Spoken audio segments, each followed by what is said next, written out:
What it do, what it do, what it do. Y'all already know what it is. You tuned in to another episode of Everything Boxing.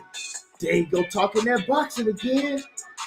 Yeah, we in the building today. Yeah. And y'all already know what it is when you come in the building. Smash on that like button. And let me know what you know what I'm saying? Let me know in the comment section that you in the building. Let me, you know what I'm saying? John Kramer. I made a picture comparison just to show people.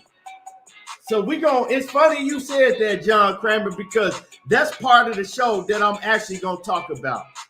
That's a part of the show that I'm actually gonna talk about, John Kramer. And salute to John Kramer in the building. Salute to my man Batman in the building. Mike Rhyme is in the building. He said it's ice in Trenton, New Jersey. Man, I already know. I know it's cold out there.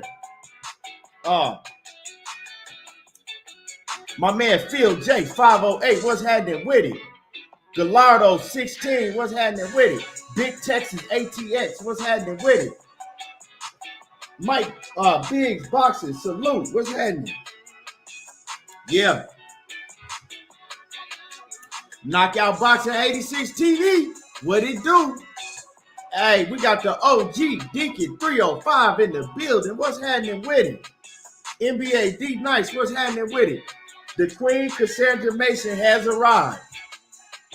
Yeah. And Robert Magnum, salute. Mr. Steal Your Chin, what's happening with it? Cheese All Out Fitness, what's good with it?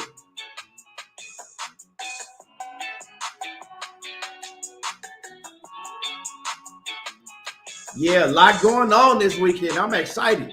You know what I'm talking about? I'm excited this weekend. A lot going on.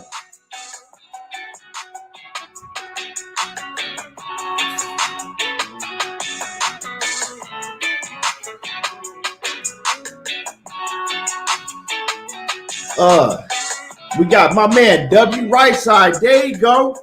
Hustles Homes in the building. What's happening with it? Devin Blocker. My man J.A. Dixon in the building. Show me in the building. What's happening with it? Hey. Oh, yeah, you gonna pay me. Oh, yeah, you sure gonna pay me, J.A. Dixon. Let me see. What's the bet again? Because I know we got a bet on the Canelo Charlo.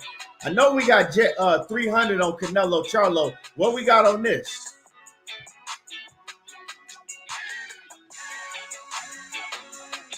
$817 Boxing Beef in the building. Salute.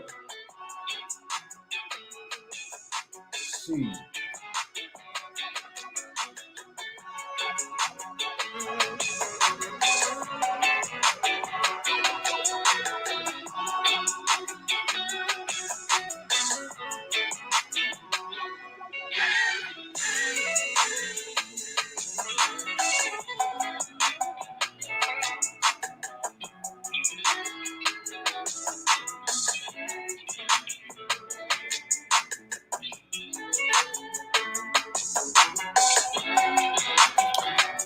Yeah. So we're going to have another great show today. Y'all better believe that as you come in the building, hit my like button. Don't forget to hit the like button. You know what I'm saying? When you come in the building and jump in the comment section, let me know you in.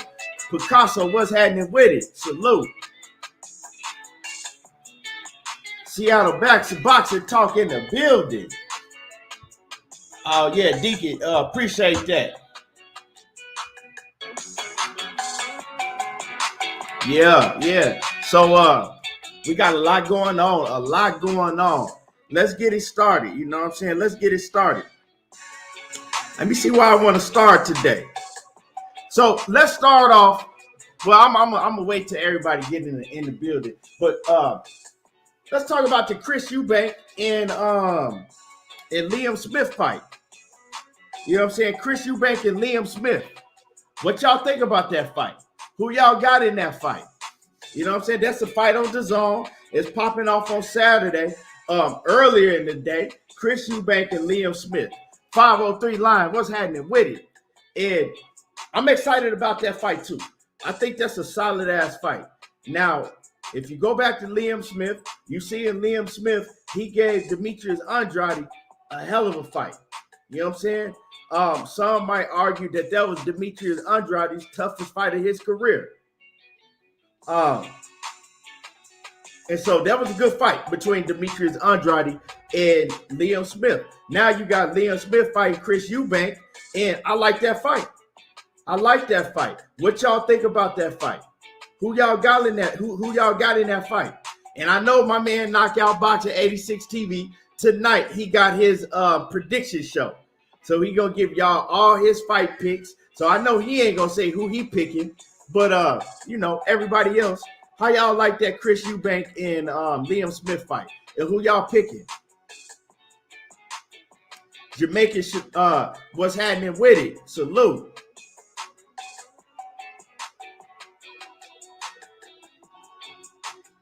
Jeffrey H. Lopez, what's happening with it?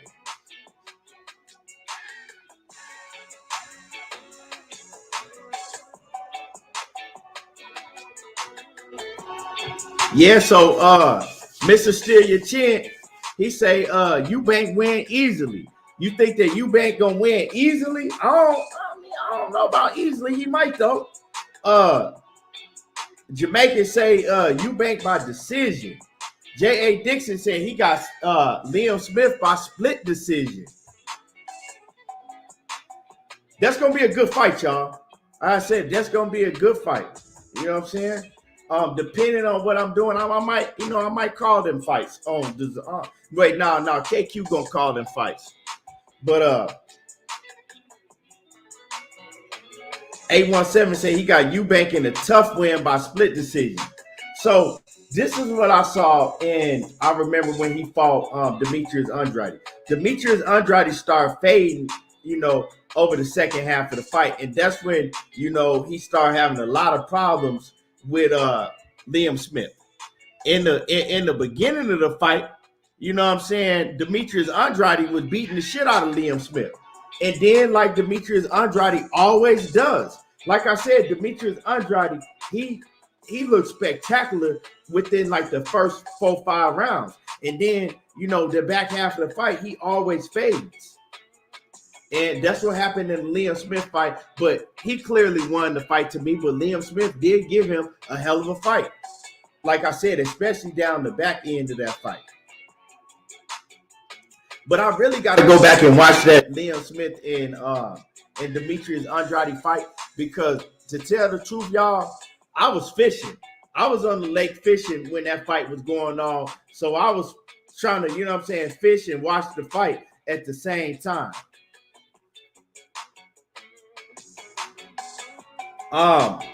Devin Blocker said, will Roy Jones be in the corner of Eubank? I don't know. I got to go watch their weigh-in. I missed their weigh-in earlier today. They had their weigh-in. So I got to go back and watch their weigh-in to see if Roy Jones, was with him at the weigh-in. I don't know.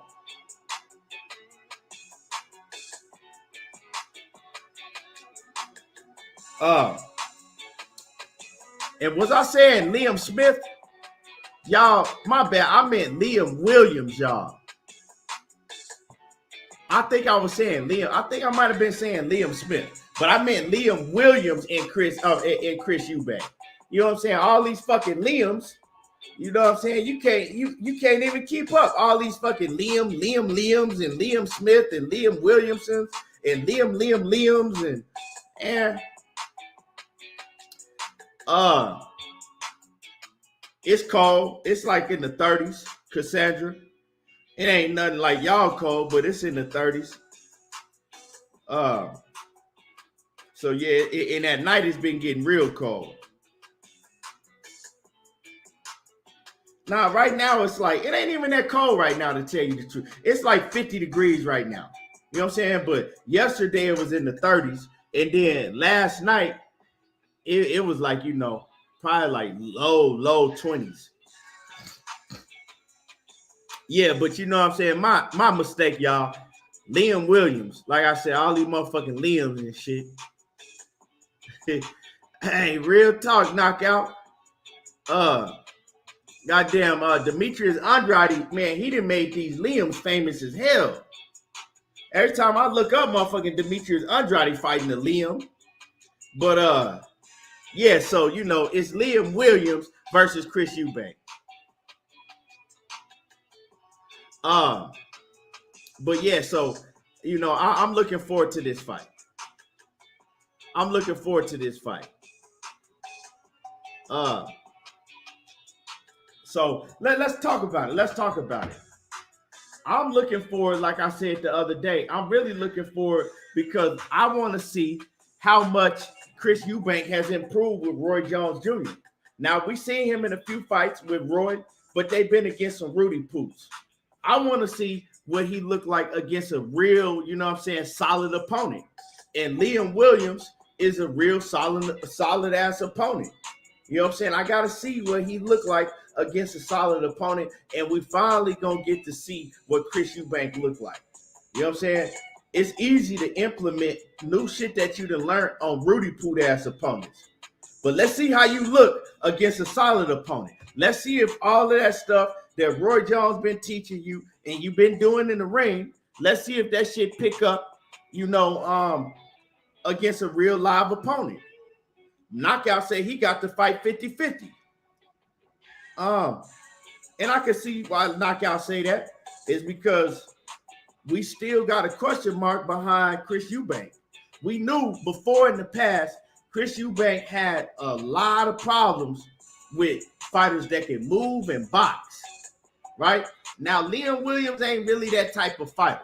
He a rough, rugged fighter that's going to come forward. He going to try to rough you up and, you know, that type of fight. But Chris Eubank always used to have a lot of problems against pure boxers, like a George Groves or Billy Joe Saunders and you know them fights like that. But yeah, I want to see what he look like now. Let me see. We pull up Chris Eubank.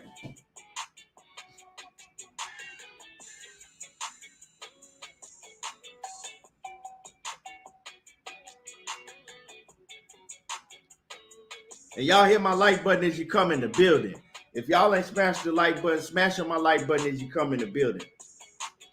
So Chris Eubank, 31-2. Like I said, he lost to George Grove and he lost to Billy Joe Saunders.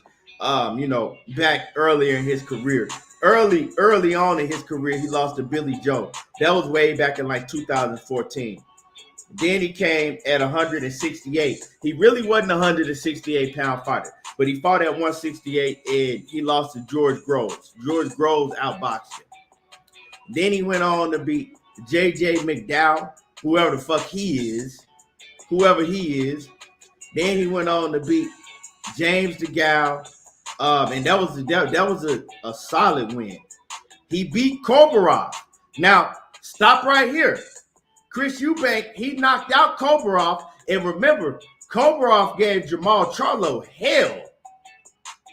He gave Jamal Charlo, right? He made Jamal Charlo fight and give everything he had. And that was a close fight between Jamal Charlo and Kobarov, right? And Chris Eubank knocked out Kobarov. Then Chris Eubank fought Marcus Morrison.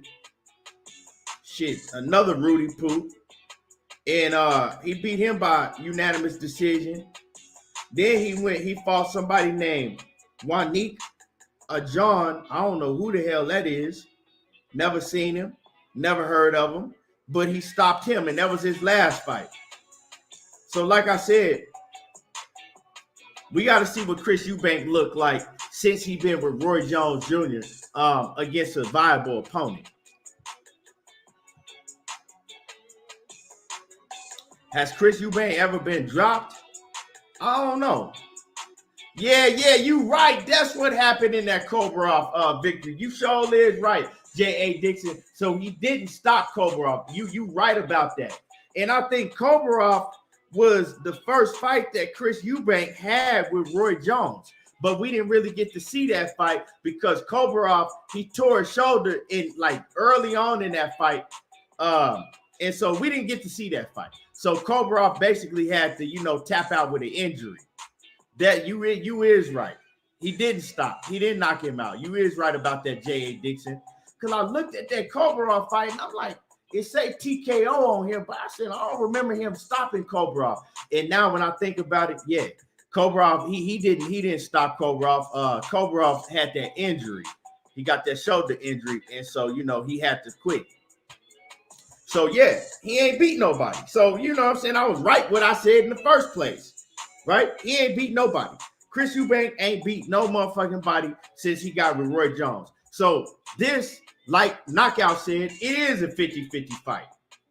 Because we don't know what Chris Eubank is going to look like against a viable opponent, because he ain't fought a viable opponent since he been with Roy Jones. So, yeah, I agree with Knockout Boxing 86 TV. It's a 50-50 fight. And I was going to bet on Chris Eubank.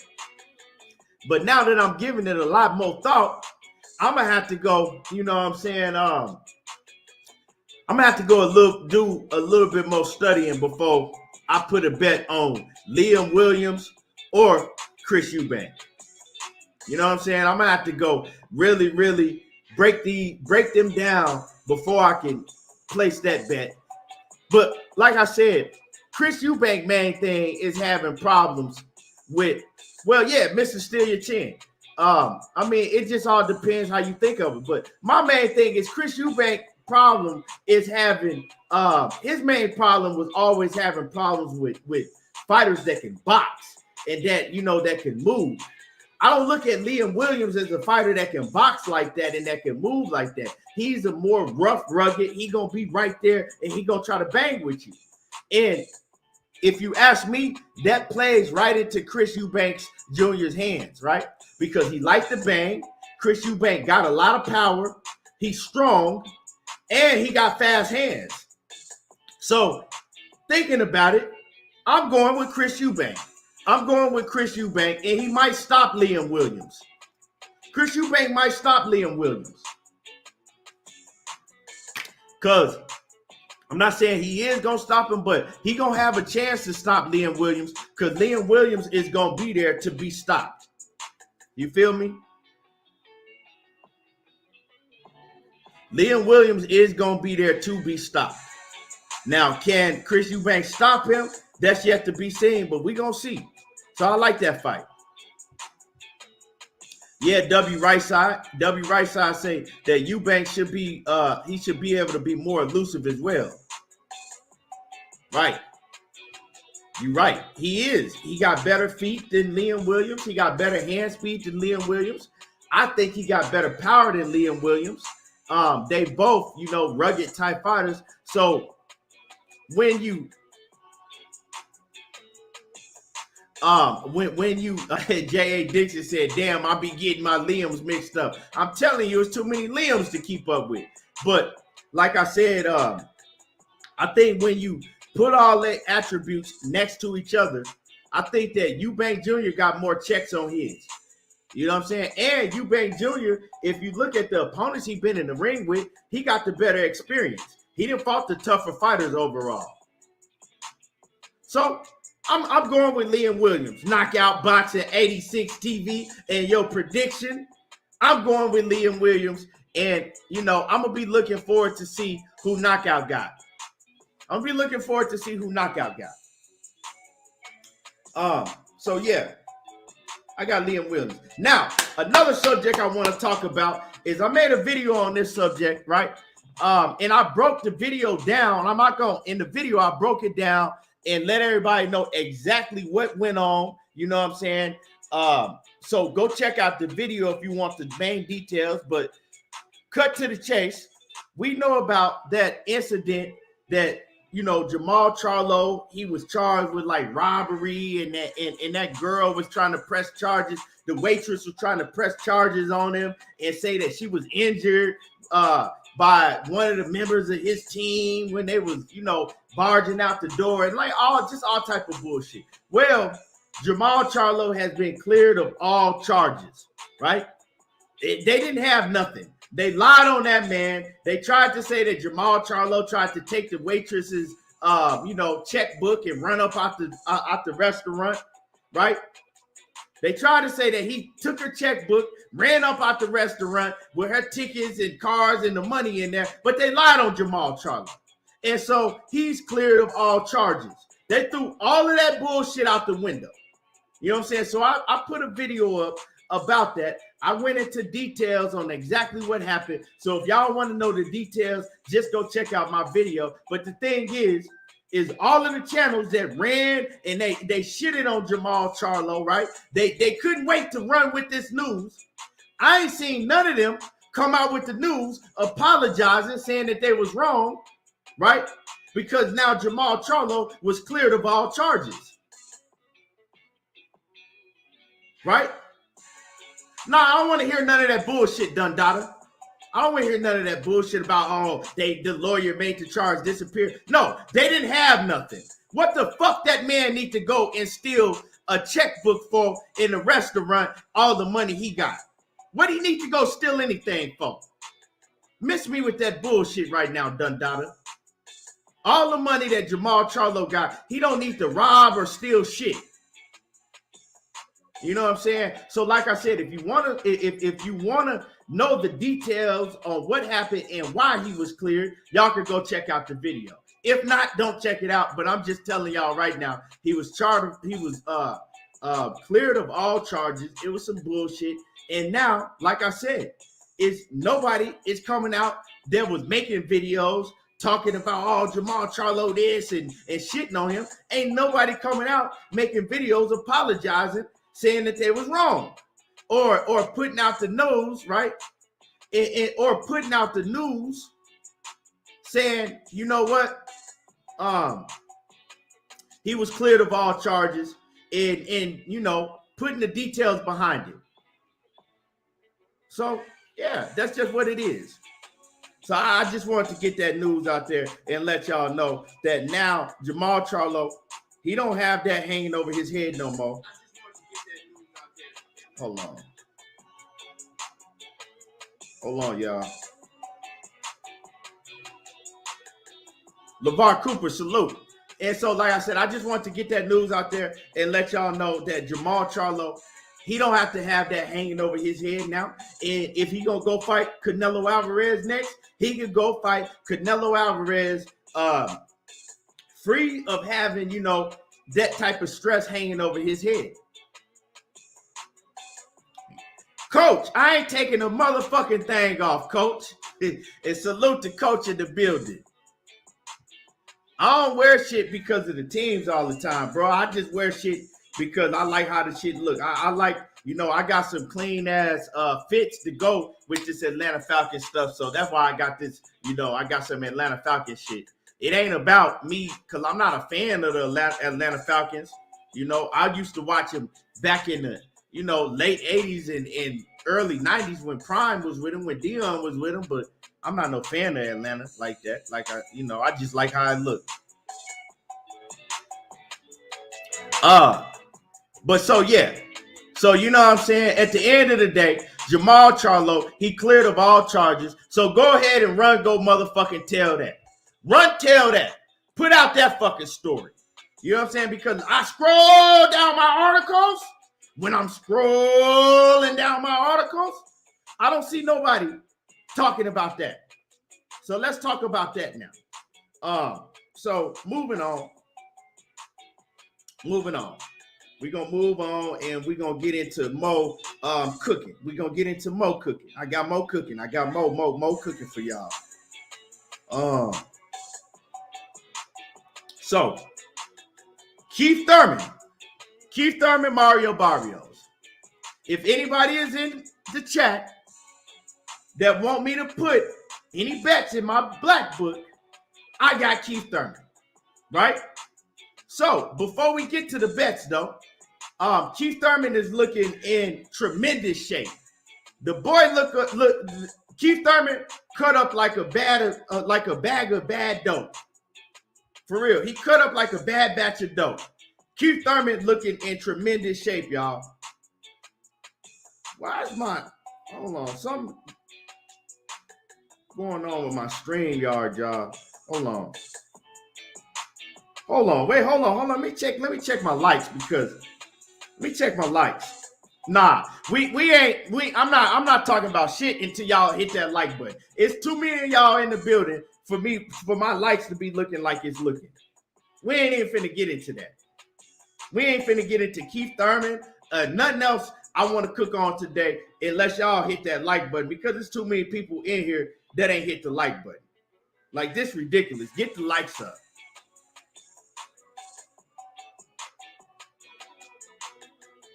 Because we ain't even, you know what I'm saying? We gonna cook today. The show ain't even nowhere near really started yet, but y'all ain't hitting my like button. Y'all can't hit the like button. It ain't no reason for me to cook. That's simple. You know what I'm saying? All these people in the building, and y'all can't hit the like button.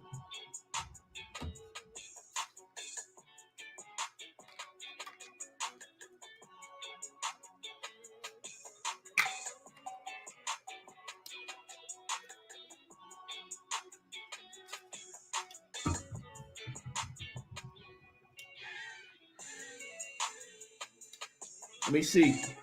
Let me check the likes.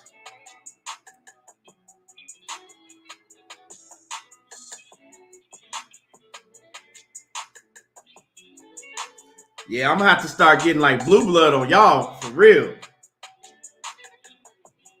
This shit ridiculous.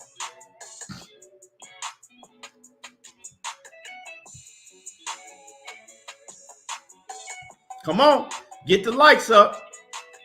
You know what I'm saying? Get the likes up. You know what I'm saying? Yeah, y'all want to come in my house and can't even go walk right past me and won't even speak. I'm gonna open the doors to my house and y'all just walk right past me and won't even speak. Won't even say nothing. Come on now, y'all. I ain't never went to nobody's channel and watched their show and didn't hit the like button.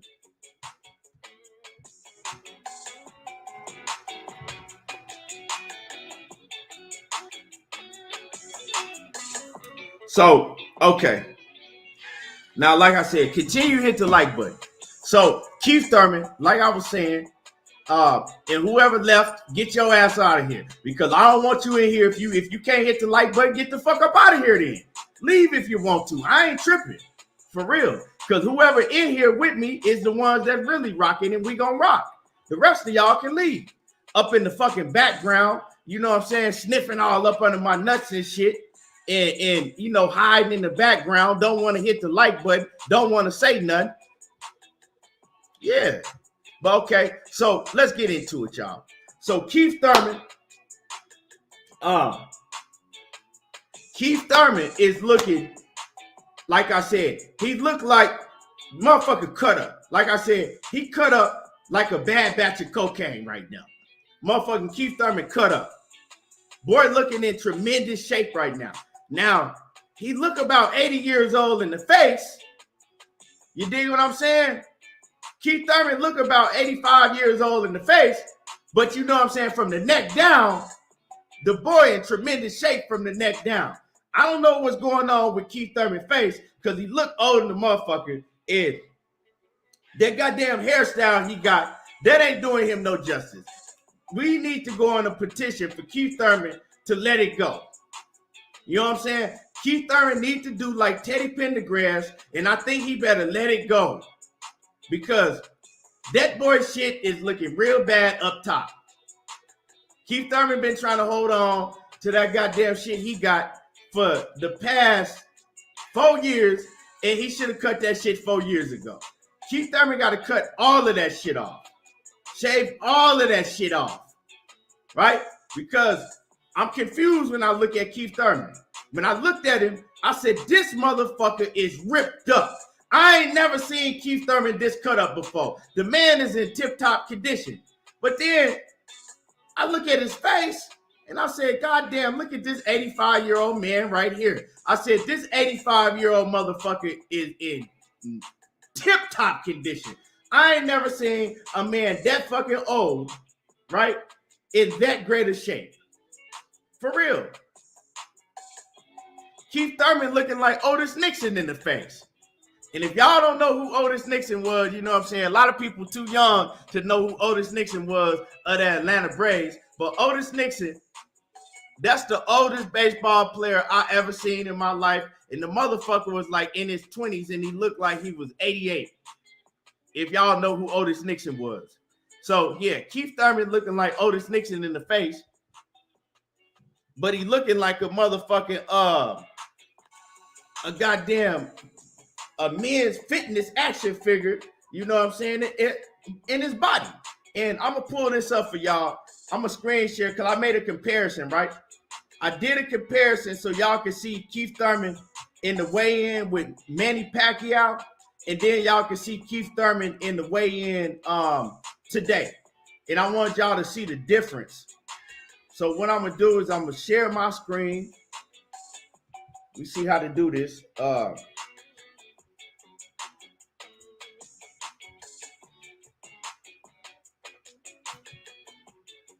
Okay, here we go.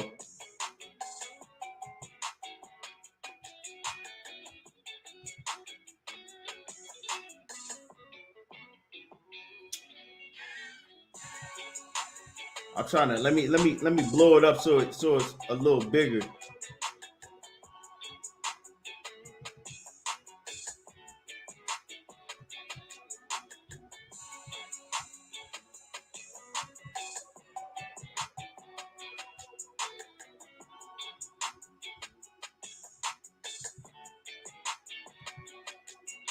Now, if y'all can see the difference, you see what I'm saying? It's a big difference. And I wish y'all could see it a little better because I don't know how good y'all can see it on the screen. But the man is ripped up, like I said. And I'll show it on my camera. And then I think I got a couple more flicks I want to show y'all because I heard a lot of people talking about, what type of shape he was going to be in. So I went and I said, okay, well, let me check it out. And I'm going to give y'all hold on. Hold on, y'all. I'm trying to pull something up else for y'all. Here we go.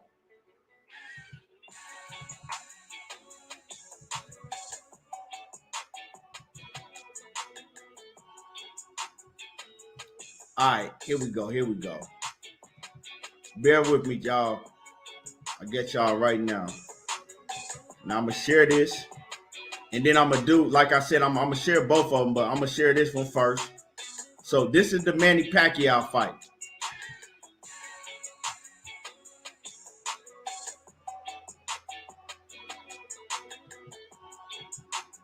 So that's Keith Thurman right there in the Manny Pacquiao fight. You see? He cool. You know what I'm saying? He cool. You know what I'm saying? He looked more bulkier in the Manny Pacquiao fight, but he wasn't ripped up like that. You see what I'm saying? Now let me take this one down.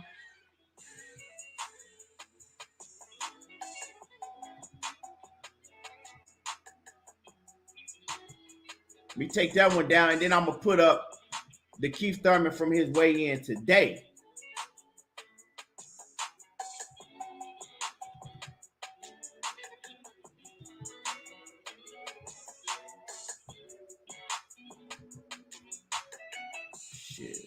Share. Hold on.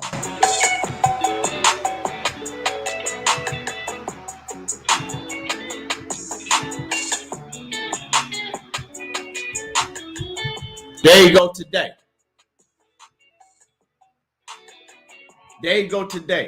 Motherfucking Keith Thurman looking like a jiu-jitsu instructor.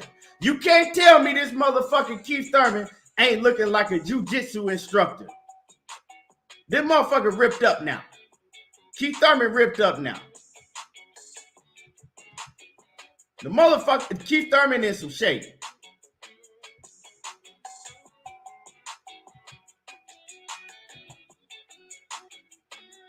Keith Thurman in some shape.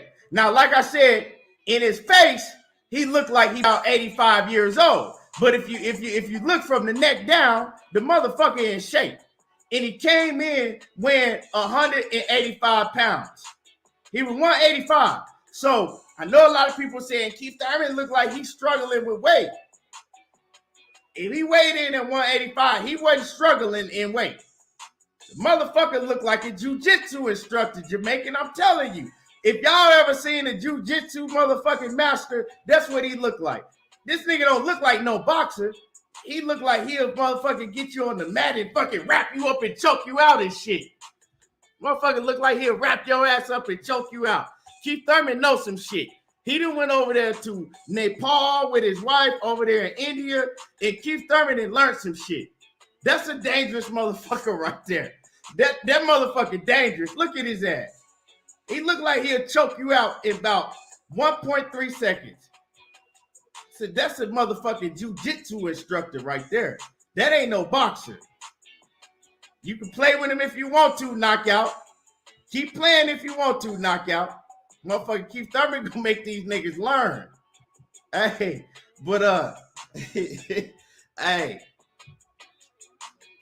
KQKC Boxing Network said, can he put that body to skills? Well, y'all must have forgot. Did you forget? Keith Thurman been had skills. Skills ain't never been a problem. His motherfucking stomach was a problem. Now he got now let's see if them abs can, you know what I'm saying, can take them body punches. KQKC talking about can he put it into skills? And salute to my brother KQKC. He ain't never had a problem with skills the last time I checked. Y'all gonna learn. Y'all gonna learn. Fucking, you know what I'm saying? Y'all gonna learn fucking with Keith Thurman. You know what I'm saying? Keep on fucking with that jiu-jitsu instructor. He gonna make y'all niggas wax on and wax off. Telling you. Motherfucker looking like Bruce Lee and shit. Coach said he don't look drained. He looked like he worked hard. Well, like I said, he weighed in at 185. So he must not be drained. He must be working hard. He working real hard. He weighed in at 185. So he wasn't struggling to make the weight. And another thing I look at is I look to see how a fighter reacts right after they get off the scale, right? Do they run and go get water? Or are they like, you know what I'm saying, they mouth dry as fuck and they can't really talk when they get an interview, when they give an interview right afterwards? Nah, he was energetic. He was pumping up and down. He was the same Keith Thurman that we always see. So he didn't look weight drained to me. Like I said, he looked about 85 years old in the face. But shit, you know, his body looked different. And y'all niggas gonna act like, if you been in the gym, y'all niggas gonna act like y'all ain't never seen them white women and shit. They body be banging in the gym. They be looking good as fuck.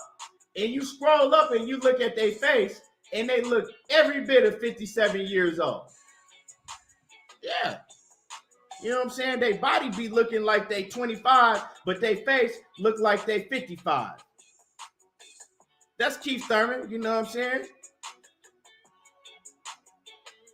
That's Keith Thurman. That's it, you know. Motherfucker just aging. He aging like a white man. You know what I'm saying? He started to age like a white man. Motherfucking hair gone. That's all right, Keith Thurman. You just got to let it go.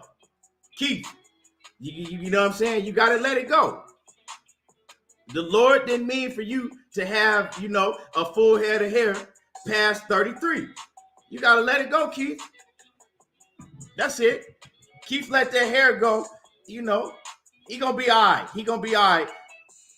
I think Keith's biggest problem, right, is fighting with trying to keep his hair, cut all that shit off. That's his biggest problem. Because it ain't Mario Barrios. I'm going to tell y'all that.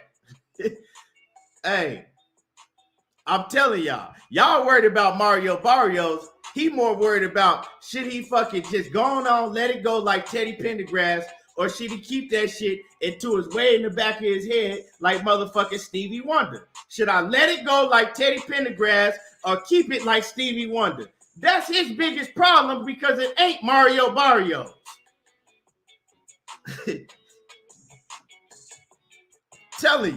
I'm telling y'all. You know, that's his biggest problem.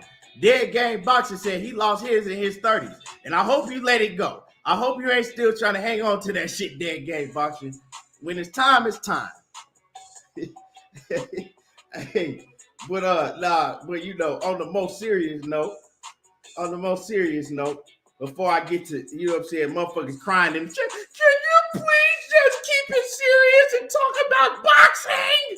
We want to hear you talk about boxing, please. You know, motherfuckers coming here with that bullshit. Hey, but yeah, I got Keith Thurman. I like that he is looking like that he really taking this shit serious now.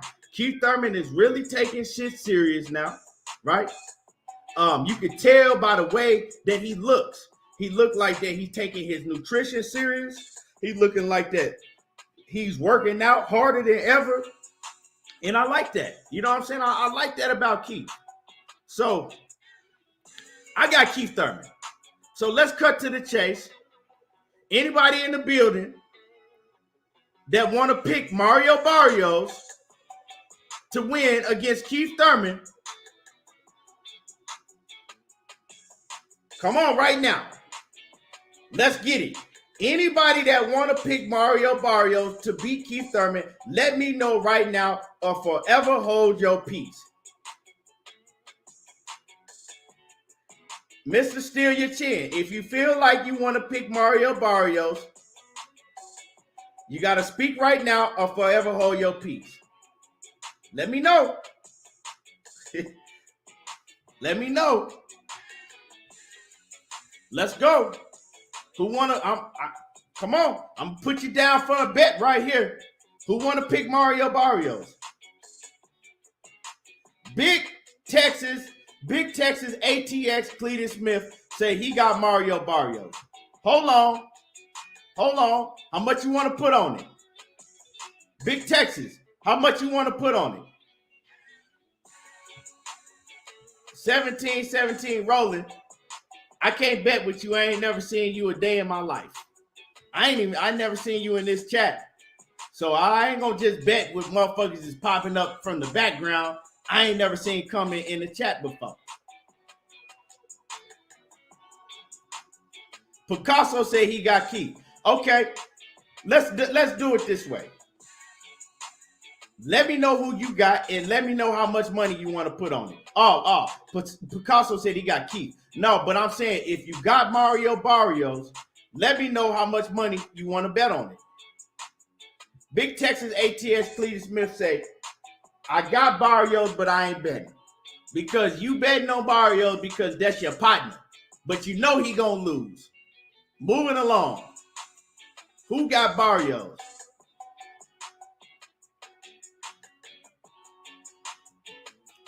$817 Boxing Beat. I know you got ADHD, but that wasn't the question. 817 talking about Keith ain't no top 5. Ain't nobody talking about who is top 5 or top 10. We talking about who y'all picking right now. You know what I'm saying? This nigga 817 all the way off the grain. He going all the way off the map. Well, Keith ain't no top 5 at 147. Ain't nobody talking about if he top 5. We want to know who you got. Robert Magnum said he got Barrios.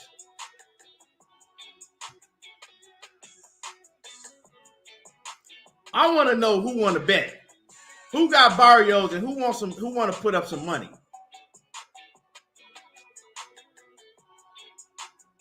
That's all I'm asking. Plain and simple. Everybody talking about this Mario Barrios is going to do this and Mario Barrios this and Mario Barrios. Okay. Who got some bread on Mario Barrios? Man, ain't nobody betting no funky ass $10. 817.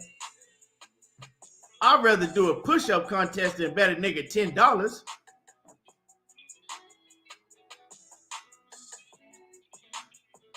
I got Keith Thurman whooping the shit out of Mario Barrios. 10-ounce gloves and all. 10-ounce gloves and all.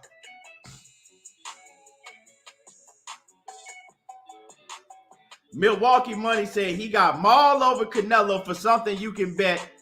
Loma over everything and Arrow versus anything. Well, I don't believe that you're willing to bet me real money on Jamal Charlo and Canelo Alvarez. Matter of fact, I'll be willing to bet that you wouldn't bet me some real money on Jamal Charlo and Canelo Alvarez. But like I said, you can prove me wrong. Once they make that fight, you can prove me wrong.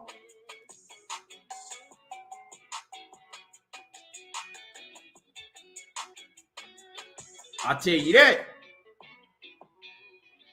Okay, bet. Well, when they make that fight, I want you to see it. I want you to be right here, right? And we can get that popping. We can exchange information behind the scenes, and we can get that popping.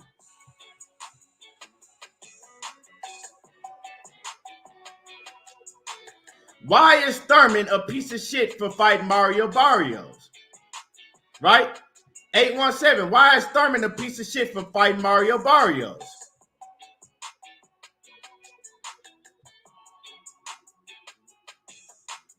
Why you a piece of shit for fighting Mario Barrios?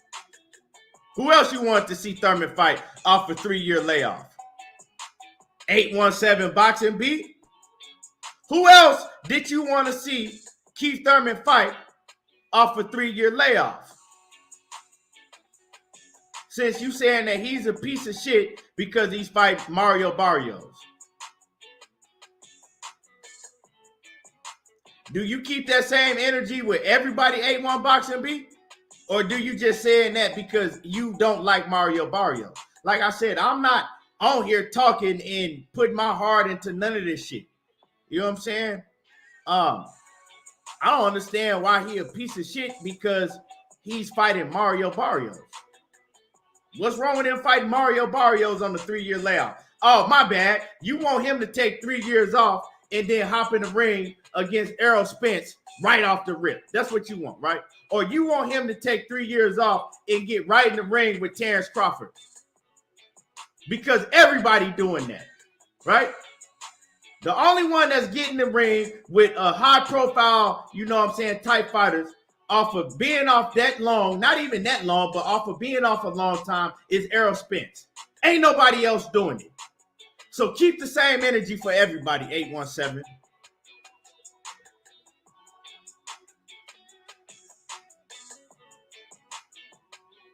Jose Ayala says, I think inactivity might affect Thurman. Barrios for the upset after the pay-per-view price. He said, after that pay-per-view price, though, I ain't got nothing left for a bet. But I ain't finna buy. I'm not telling y'all that this should be on pay-per-view. I'm not sitting here telling y'all that Mario Barrios and Keith Thurman should be on pay-per-view because it should be on free Fox TV or it should be on Showtime. You know what I'm saying? This is a Showtime fight. This is a great Showtime fight, right? It should be on, it should be no motherfucking $80 on pay-per-view. I'm not going to pay $80 for it, and I'm not telling you to pay for it. I ain't telling you not to pay for it. I'm just telling you that I don't think it's no $80 fight, not no fucking Mario Barrios, right? But the same people that's crying about this being $80 is the same people that was excited to pay for Tank Davis, right? They ain't say nothing about Tank Davis and Mario Barrios. I ain't paying for nan one of them because ain't nan one of them pay-per-view worthy. But if you're going to keep the energy for one of them, keep the same energy for the next. When Mario Barrios fought motherfucking Tank Davis, that wasn't a pay-per-view, an $80 pay-per-view worthy fight. But they sold it to y'all. I didn't buy that shit. And Mario Barrios versus Keith Thurman ain't a pay-per-view worthy fight. They selling it to y'all, and I'm not buying it. I don't have no problem with him fighting Mario Barrios because who the fuck else you want the man to fight coming off a 3-year layoff?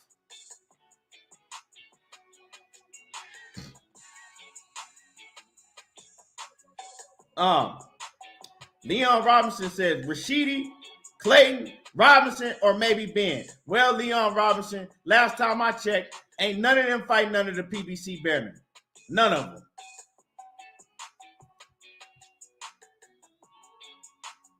Uh, 817 said he's saying that because Keefe's supposed to be somebody, and the first motherfucker he jumped in with was Barrios. Well, who else was he supposed to jump in with off a 3-year layoff? I'm sure 99% of the fighters in boxing today, if they on the level of a Keith Thurman and they have a 3-year layoff, they coming back against a tune-up type of opponent. So why does Keith Thurman got to be different? I don't understand. If you don't like the motherfucker, just say, hey, you know what? I just don't fucking like his ass. That's why I'm saying that. That's all I'm saying. Just say you don't like him. Okay, I got you, coach.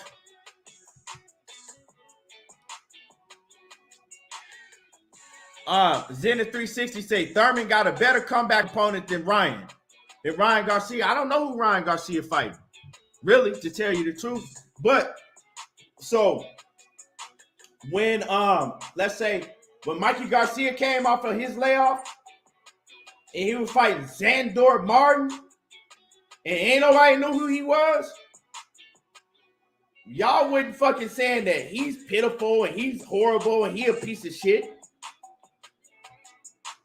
I ain't hear nobody saying that.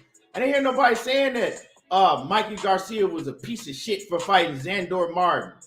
Motherfuckers is like, oh, well, you know, Mikey Garcia, he been out and this just a tune-up, and then he gonna fight Regis Prograis after that. And he wasn't even out no fucking 3 years like Keith Thurman.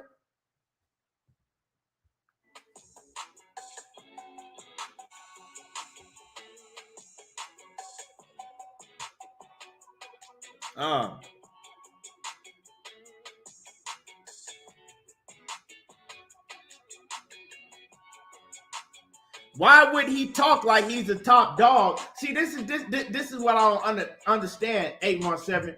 You got to get off the bullshit sometime, 817, right?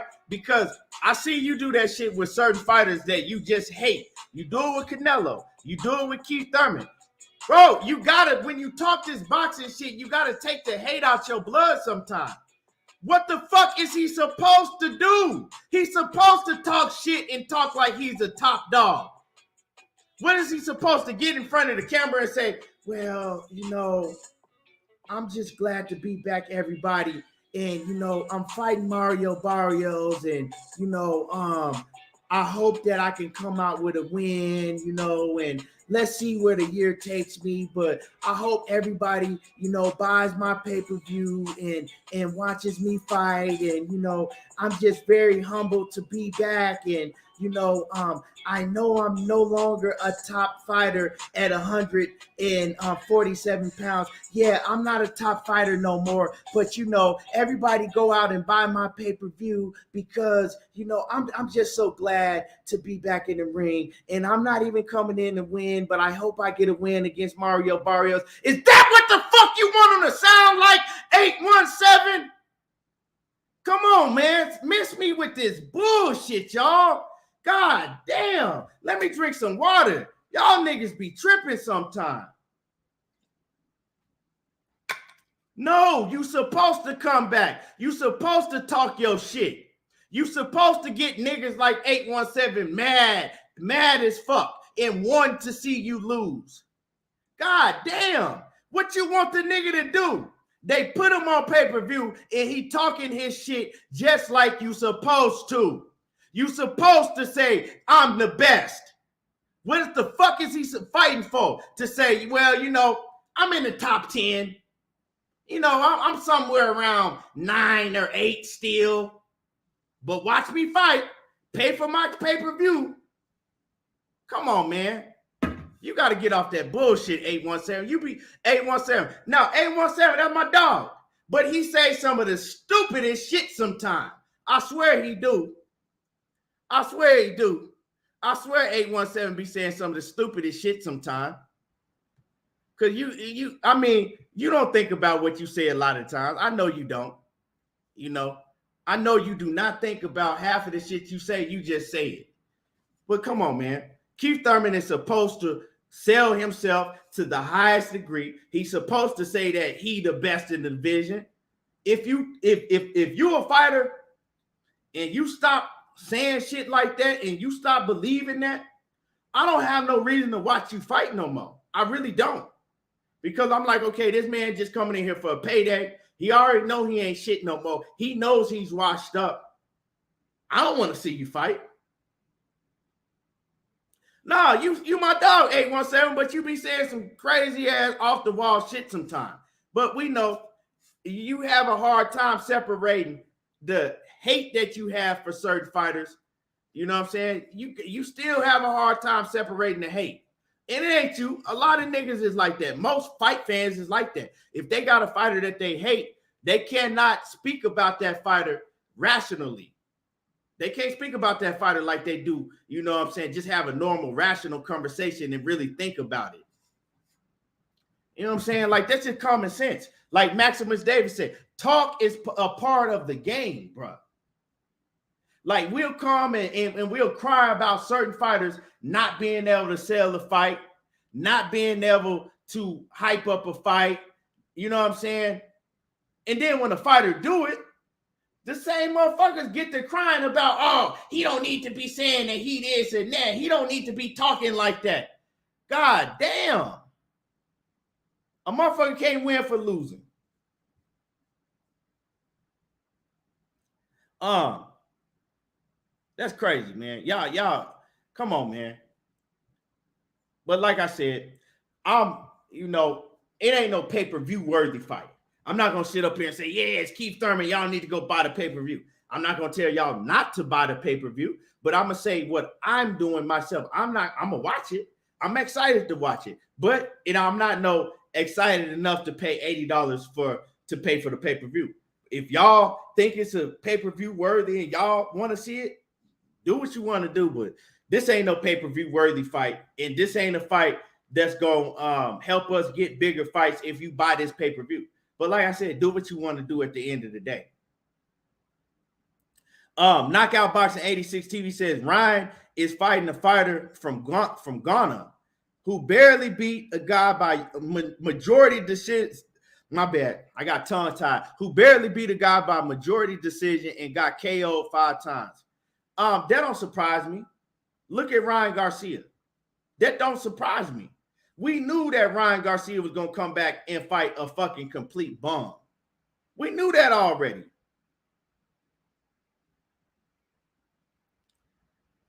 Right? Right? We knew that Ryan Garcia, I told y'all, I came on here and told y'all, I said Ryan Garcia is going to come out, he going to act like he fighting this fighter and this fighter and this fighter and this fighter, and then he going to come out with a fucking complete bum.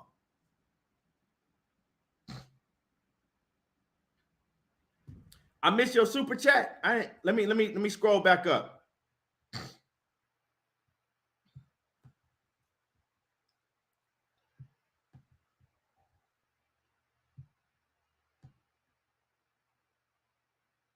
Damn.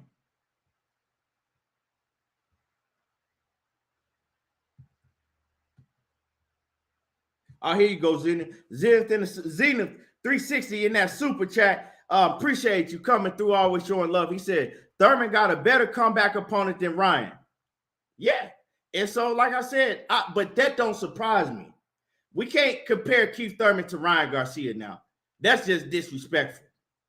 We can't get on here and compare him to Ryan Garcia. Like that, that's hella disrespectful.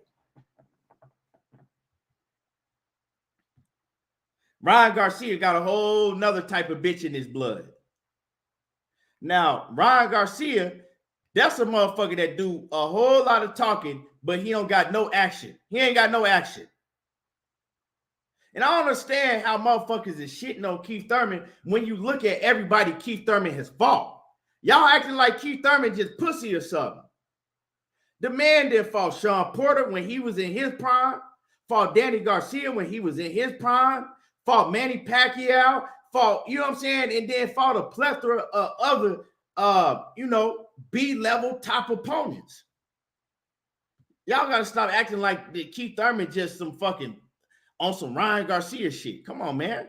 Man had 3 years off. I don't want to see Keith Thurman in the ring with no motherfucking Terrence Crawford or Errol Spence off a 3-year layoff. For what?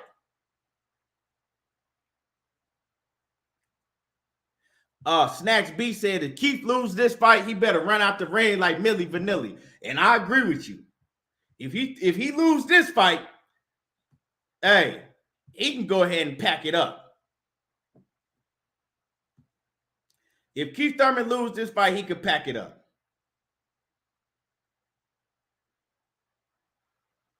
Hey, who said? Hey, motherfucker, Snacks B said. He heard Ryan fight Jimenez. That fucking that She-Man and shit.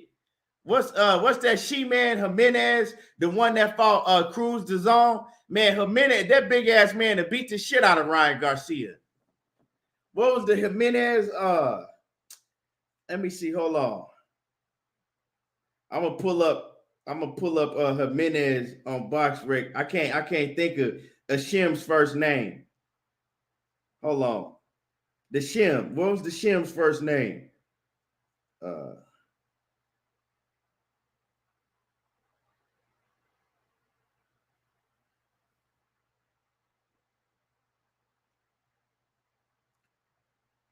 Hold on.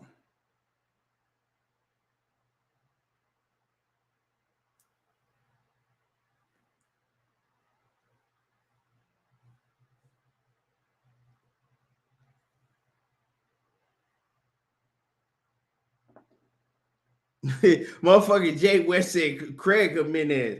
Motherfucker look like a Craig. Hold on, I can't find a BoxRec.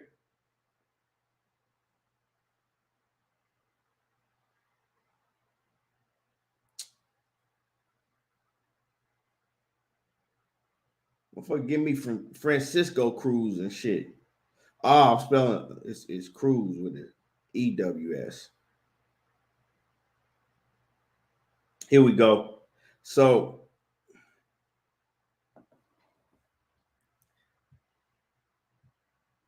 yeah, Alejandro Jimenez. Yeah.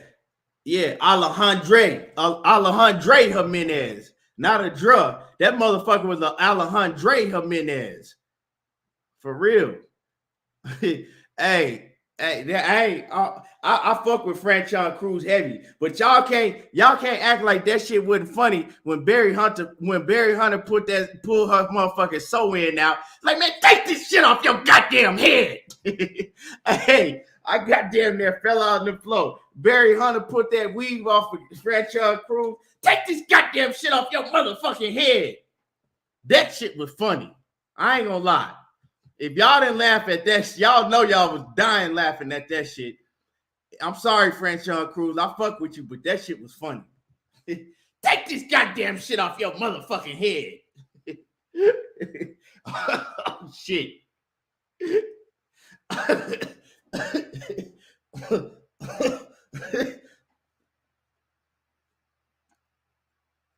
Oh, shit.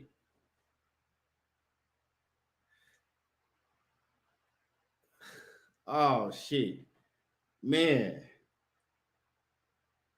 But yeah. Anyway, let's go on. Let's move on. You know what I'm saying? Let's get on. Y'all hit the like button if y'all ain't smashed my like button yet. If you in the building and you ain't smashed my like button, smash my like button. Hey, sir, and that shit had me. I was all the way down in the floor crying. I said, this man did pull this woman sew-in out. It slapped that shit on the floor in the middle of the ring. Take this goddamn shit off your head. Oh, man.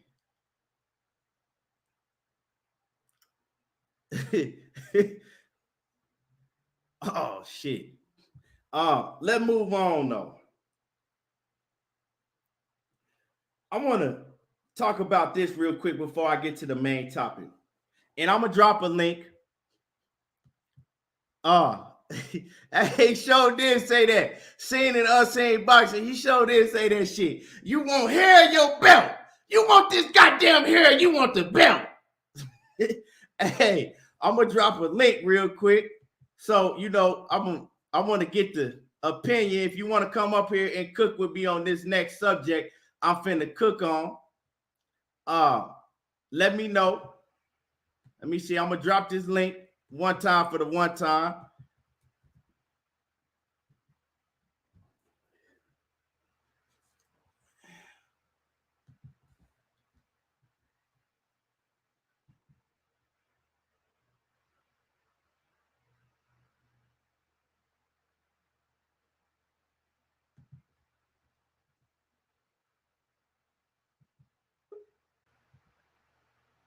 Here come 817 Boxing B. He wants some funk today. What's happening?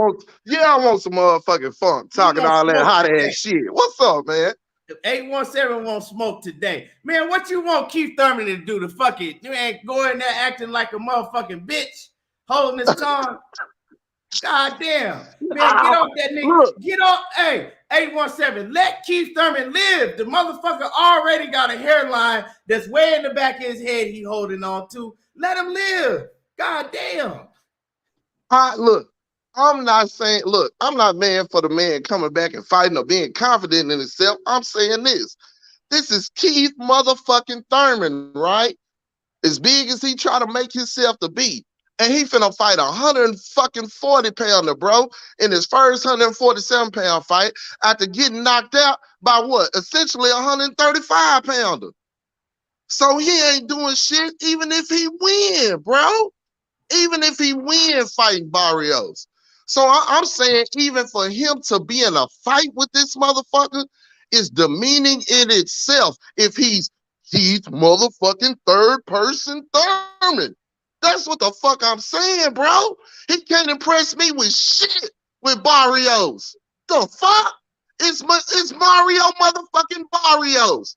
This is supposed to be Keith Mr. One-Time Thurman. The fuck out of here, man. Bro, Keith Thurman, if he was to fight Ugas, Virgil Ortiz, Boots, Bud, or Earl, nobody would pick him as the favorite. Nobody would put no money on him as the favorite. I would against Virgil. I would. Hold on, Coach, man. Coach, you crazy the motherfucker. Hold on. Man, because he lost. Hold on, 817. Let me say this real quick. Let me get my rebuttal, right? Because you sitting up here crying about him fighting Barrios. Talking about Barrios coming from 140. Barrios, the motherfucker big as hell. Barrios like damn near 6 foot tall. He way bigger than Keith Thurman. So his ass shouldn't have been at 140 pounds ever. He shouldn't have been at 140. He should have been at 147. I agree. Fact, right? I agree. That's one fact. Second of all, right, when you look at the landscape, who else was he supposed to be fighting coming off a 3-year layoff? Bro, Thurman could have fought anybody. Hell, he could have fought Boots. Anybody ain't the name. Look, even if he lost to Boots, even if Thurman come back and let's say he lose to Boots, he get way more respect than a win over Barrios. Ain't nobody fighting. Don't give a fuck if he come in. Say, look, and look, Boots off a 3-year layoff. Man, come on with the bullshit. If this is get back, if he really trying to put himself in the mix, a Barrios fight put him in the mix, bro. For champions need to check for Keith Thurman after he beats Barrios. Because this is what he's talking. We not talking about that. I'm saying this is what he's talking about. This man needs to go in there with Boots off a 3-year layoff. That is dumb as fuck. Why would you do that? Well, goddamn, the bridge is far from Boots to Barrios. It's some motherfuckers in between.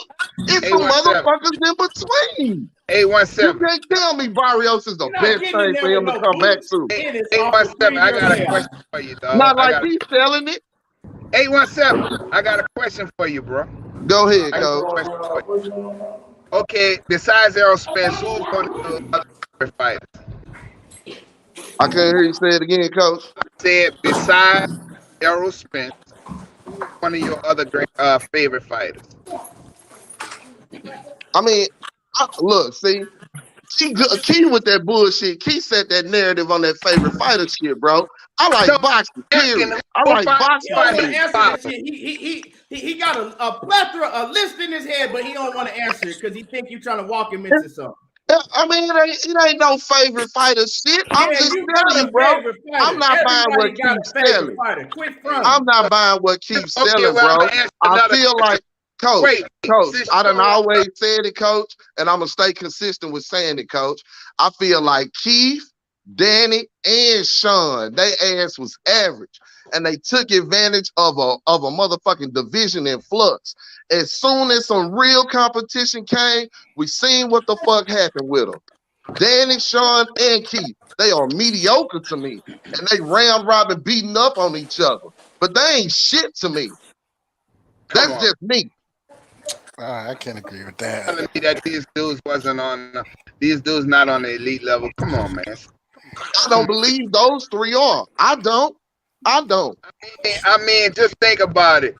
You can only you gotta see the competition that Keith Thurman has fought already. I mean, Right. people acting like this dude. They acting like this dude has he don't deserve the respect that he do. Now you might not like him because of the wishy-washiness and how the nigga move. All right, but you got to get a man his fucking respect as far as nobody else is treated like this. You know what I'm saying? Think about it, bro. That dude fucking was a unified champion. And not He only was that, a coach. he fought tough competition. He lost one fight in a close fight, right? Coach. He beat Danny, and he beat Sean, and both of those Hey, I'm fights gonna were have to come back. questionable. And he lost to a 40-year-old Manny Pacquiao. Just, I mean, say, man, look, Wait, I'm not see, saying that's Thurman. how I'm I not know. saying Thurman. Hey, Listen, hey, I'm that's not how I saying know Thurman that not you a hate decent Keith fighter. Thurman with a He a passion. good little fighter, bro. No, you just speaking with hate. You speaking with hate because you He's a talking about good little the fighter, Danny bro, Garcia. but he The not Danny all that, Garcia fight bro. was I don't nothing buy it. questionable about that. What nothing I'm telling questionable you, about the Danny Garcia fight. Right. bro. What Bro, nothing I'm questionable just about telling that you, fight. to me, Keith a good little fighter, bro. Danny, Sean, and Keith were just they took advantage of a division that was in flux. As soon as some competition came, we seen what happened to him. Man, Let me let me move it to Batman. What's happening, Batman? What's up? What's up, Key? What's up? What's up, Coach? What's up, A7? sad. What the fuck are we saying? Ryan got a better comeback opponent. Oh, Keith got a better opponent than Ryan coming back. Man, Ryan you gonna let motherfucking Batman Garcia. talk, or you That's gonna some take over the disrespect to whole even show? put Thurman in the same 817. category Is with you him. gonna talk the whole show, or you gonna let somebody else on the panel talk? God damn. Let Man, Keith, Batman you speak. wrong, bro. Man, you a trip, bro. You play me Nah, all in man. the corner and shit. A7 just don't Welcome to like the the way. 817 Boxing Beat Show. Go A, ahead. nah, A7 just don't like the way Keith did Earl, but man, at the end of the day, Keith ain't one of the fighters that come back off of injury and try to fight the best. You know what I'm saying? He want to get. I mean, that shit been going on in boxing for years. Nigga, Right. motherfucker get a tune up and go try to fight the elite competition. But you know what I'm saying? Keith ain't like Earl, so you can't. You know what I'm saying? They ain't. Earl is a rare breed, man. Yeah, who else is like Earl? Who else Earl is is a doing rare what Earl breed. is doing? Even I mean, you gonna people say that Marquez fight when Floyd came off of that 2-year retirement or whatever. But Marquez was way smaller than Floyd. He had moved up to that weight division. Don't get me wrong, he was a good fighter for his weight. But Floyd even took advantage of the situation. Right. You gotta put things into perspective, bro. People think Okay. that dude like Keith Thurman, you know, I don't like the way the nigga moved either when it was time for him and Earl to take care of business. I hated the shit too. You know, especially when Floyd was ready to put up both his belts and be like, "This y'all can fight for my belt. You fight But him, and you know." y'all remember, what's my man that Andre Ward used to do the same thing, come off his long layoffs, get a tune-up fight, go right into the fight. I mean, Right. I'm look, y'all got listen. I'm I, not I like saying dog. that Keith had to come back and fight some killer. What I'm saying to you is You only this, said and he had to fight Boots listen. Ennis. I'm That's what you not saying said. You said listen, he should have and I'm fought not Boots. I'm with you the though. Earl Spence shit aside. The Earl Spence shit aside. Okay, listen. If the first time I really got to hearing about Keith Thurman is because he had Floyd Mayweather name coming out his mouth, right? We all know that was the money fight, the bag fight, whatever, right? Whether Floyd knew he was scared of Earl or not, all of that bullshit to the side. If you tell me I got a chance at basically hitting the lottery, and all I got to do is fight this nigga in order to hit the lottery, I'm gonna take my shot. That's one. Number two, when Keith, what does that have to do with today, 2022? What does no, that have I'm to do saying with you talking about me. You talking about me and my Thurman. You talking about me and my dislike for Thurman, and you try to base it off of just Earl Spence. But I'm just telling you. I'm just saying the way he moved.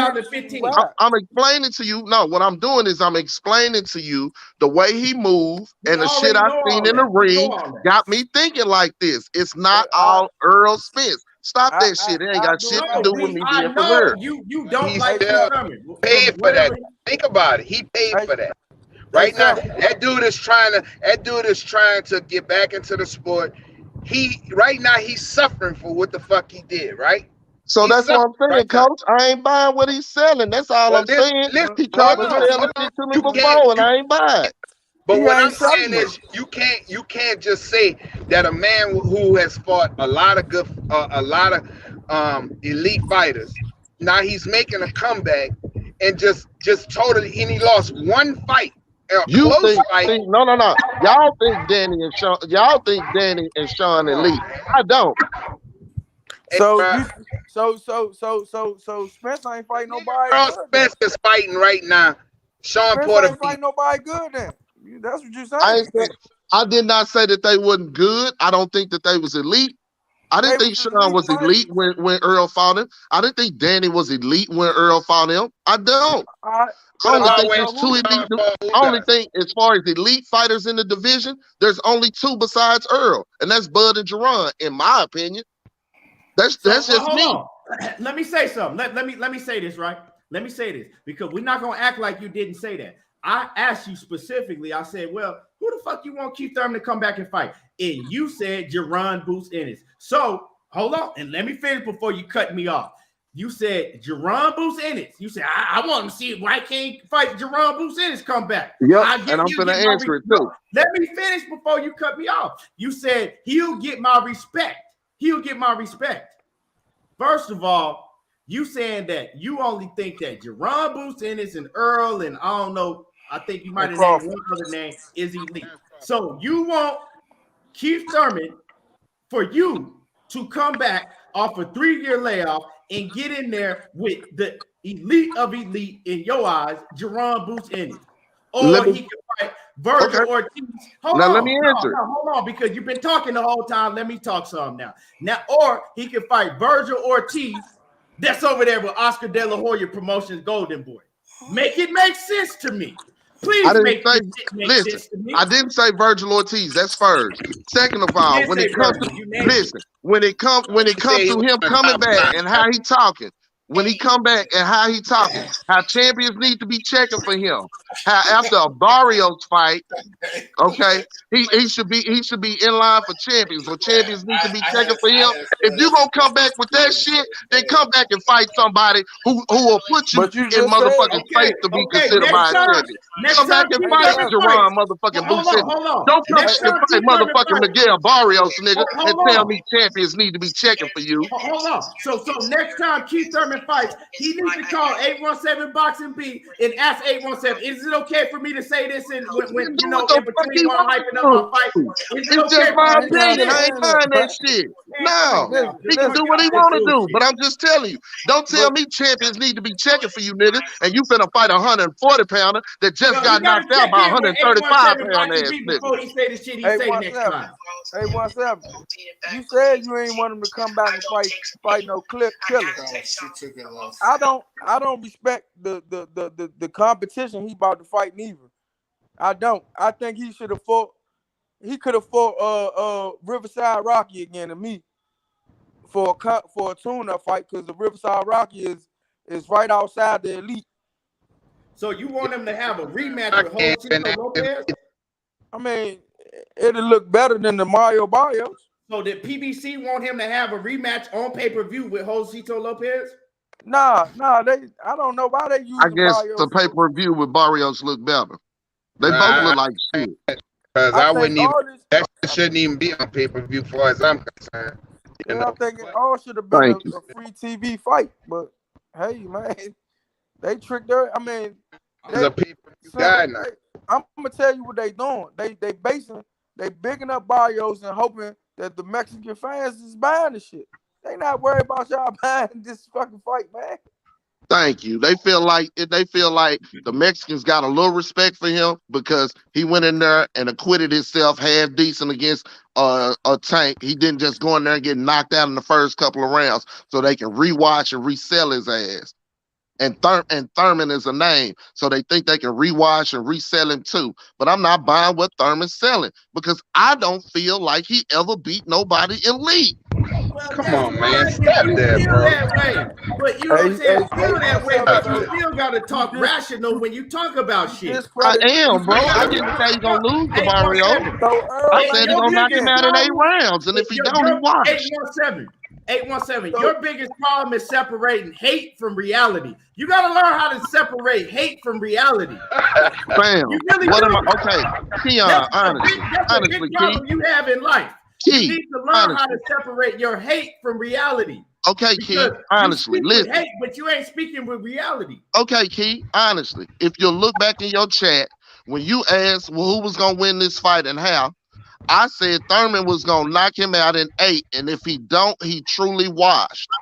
And even giving Barrios 8 rounds with Thurman, with the quote-unquote pedigree that he got, is some bullshit. I feel like it's some bullshit for him to even step in the ring with somebody like Barrios, who ain't even competed at the weight. And we talking about a nigga who been a champion at the weight. So let's just put that out there. It's not me just shitting on Thurman. I'm just telling you, I'm not buying what he's saying. Hold on, I got a question for you. So, Jamal Charlo is a fucking bullshit ass fight for Canelo then? Yes? No. Why would you say that? Because you just said the same thing. Bro, but he been a champion before, and not no secondary champion. Hold on. When you talking about Charlo, Charlo and Canelo, you talking about 2 dudes that been champions. And Canelo ducked him. Canelo ducked him at a different weight too, when he was a mandatory. So it's a difference. Jamal ain't never been in the ring at 168, bro. But we talking about a different caliber of fighter too. Coach, but he ain't never lose to a 5'5". Thank you. Come on, man. So now, Manny Pacquiao. Hold on. So 135, man. He almost lost to Manny Pacquiao. He almost lost to him. So now Manny Pacquiao, everybody that he didn't beat, all of the great shit Manny Pacquiao did right in the sport of boxing. Now he's a 5'5" bum. Basically, what y'all trying to say. Keith Thurman lost 1 fight, bro. No, Manny Pacquiao. You said that. Oh well, he ain't never lose to a 5'5" coming up from. He's talking about Tank. He's talking about Barrios losing to Tank. That's what he's talking about. He don't understand. I thought you talking about Manny Pacquiao. I'm like, hold on, bro. But even though, so what? So he lost to a 5'5" Keith Thurman lost. I agree with you what you said. But Keith Thurman lost to a 5'4", 5'5" guy. So, but that don't matter. The 5'5" guy was proven. The 5'5" guy was proven. So Tank not proven. Nah, Tank wasn't proven. Nah, fuck no. Tank ain't proven to fight nobody. So all right, Tank against why? So why Tank ain't go against I'm gonna say my little brother or Josh Taylor or what's his name? Regis.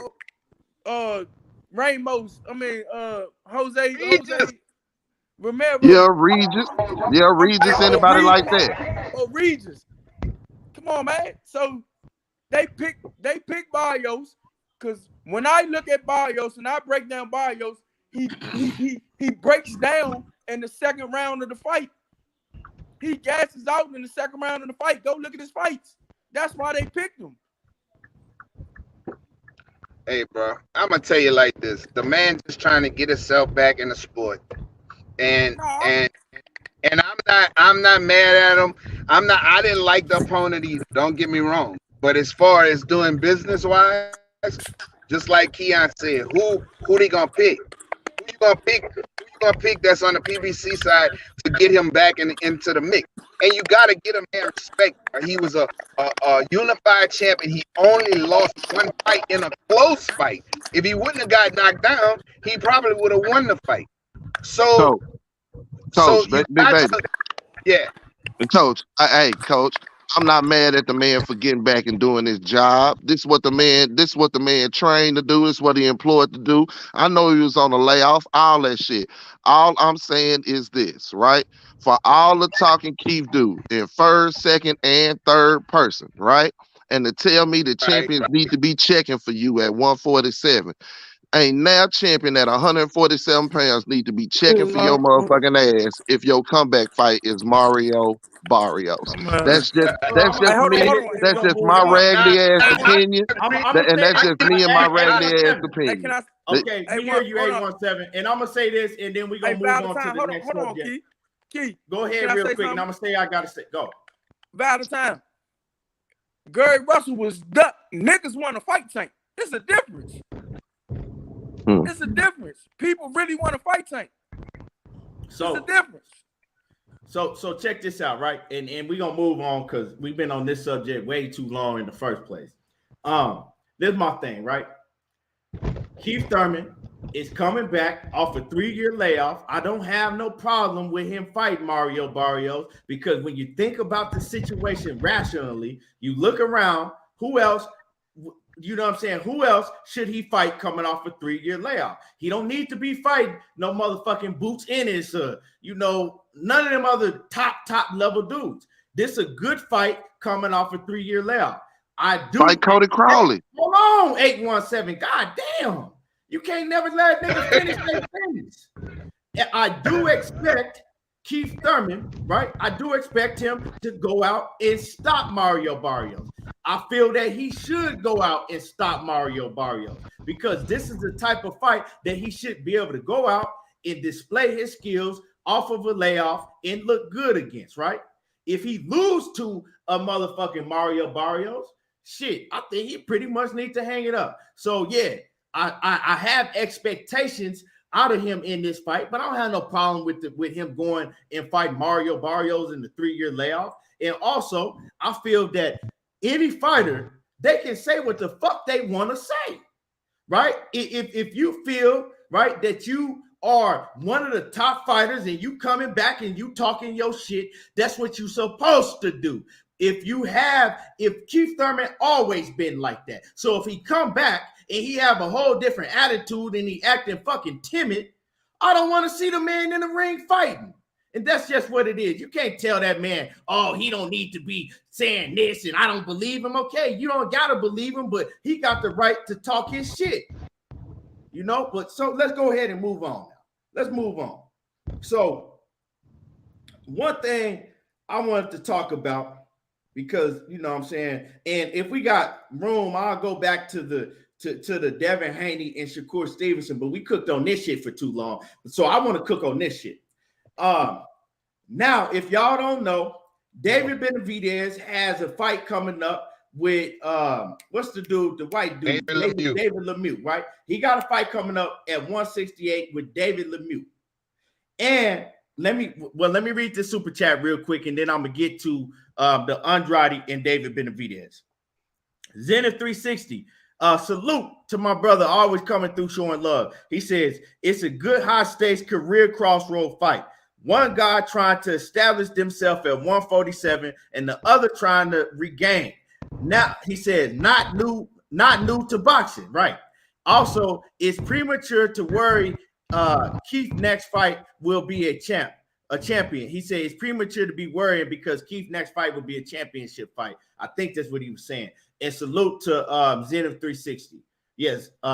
So going back to this situation, right? So we got David Benavidez. He got a fight coming up. I believe it's this month, ain't it? Or is it in March? With David Lemieux. Is it in March or this month? I think it's in March. I think.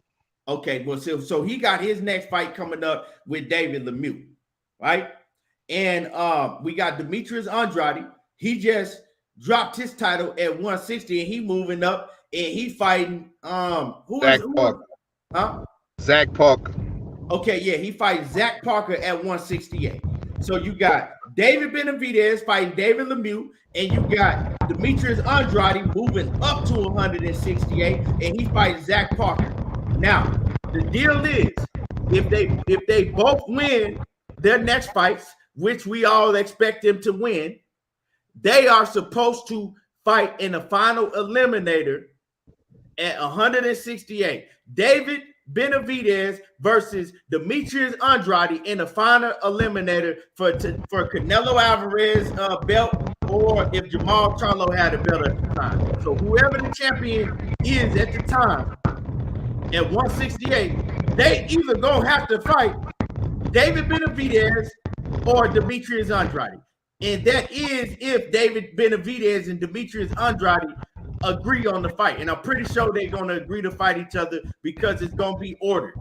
That's what they're going to do. They're going to order that fight as a final eliminator, and they already got it in play. I love that fight. Yeah, David me too. Benavidez versus Demetrius Andrade at 168. I love that fight. Can I go first because I got to get off? Yeah, you can cook on that. So let me know what you think about that potential big fight at 168. I got David Benavidez over everybody at 168, including Demetrius Andrade. That's all I got to say. That's it. I got David Benavidez beating everybody at 168. That's it.